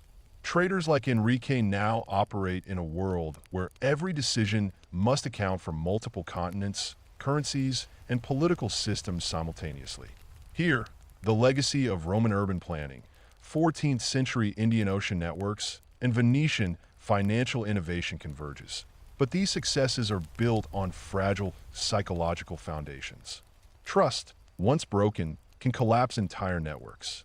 A single default, a pirate attack, or a political coup can ripple through oceans and continents. This is the lesson the ruins of history repeatedly teach. Civilizations are resilient not because of walls or coins, but because humans have evolved sophisticated cognitive strategies for managing uncertainty and risk. Economic and social collapse is often slower, invisible, and psychological, as seen in Roman cities, medieval Europe, or the 15th century trade hubs of Lisbon, Calicut, and Chuanjo. Innovation is the other key. Across centuries, humans have developed technologies, social structures, and psychological heuristics that allow commerce to flourish atop ruins. Banking, credit, insurance, letters of exchange, accounting, these were cognitive technologies as much as financial ones. They extended trust across distance and time, allowing civilizations to rebuild, connect, and innovate even in the shadow of collapse. And so, as Enrique returns to Lisbon from India, he carries not only spices and textiles, but also the lessons of millennia. That risk, trust, and innovation are inseparable. That ruins are not the end but a foundation. That global networks, whether Roman roads, Indian Ocean routes, or Atlantic trade, require human foresight, adaptability, and courage. He reflects on the ruins he's seen, the aqueducts of Rome, the abandoned forums of Trier, the partially reclaimed marketplaces of Mogadishu, the remnants of Timbuktu. Each ruin tells a story, a warning, a lesson, a blueprint for what comes next. As night falls over the harbor, lanterns flickering across the water, Enrique realizes something profound. Civilization is not a static monument, a final product, or a singular empire. It is a continuous act of rebuilding, negotiating, innovating, and trusting. Empires rise and fall, cities crumble, currencies collapse, and trade networks fragment. But humans, with their capacity for psychological foresight, ingenuity, and adaptation, rebuild again and again. The final lesson is clear. The story of human civilization, from Rome to Lisbon, from Calicut to Timbuktu, is not a tale of inevitable decline. It is a story of resilience, of the delicate interplay between ruins and reconstruction, of the human mind as the ultimate infrastructure. Without it, walls, roads, and ships would mean nothing. With it, even the ashes of fallen cities become stepping stones toward a global, interconnected world. When you walk through the ruins of an ancient city or navigate the bustling ports of today, remember, civilization survives not in stone, coin, or empire, but in the minds of those willing to rebuild, innovate, and trust one another. Every act of trade, negotiation, construction, and risk-taking is a continuation of a story that began millennia ago, carried forward across continents, oceans, and generations, until it reaches you. And with that, our journey comes full circle, from the crumbling forums of Rome to the dynamic, globalized trade networks of the 15th century, and the enduring psychology of human ingenuity that continues to shape our world. The ruins may be silent, the coins may crumble, the empires may fall, but the story of human resilience and imagination never truly ends.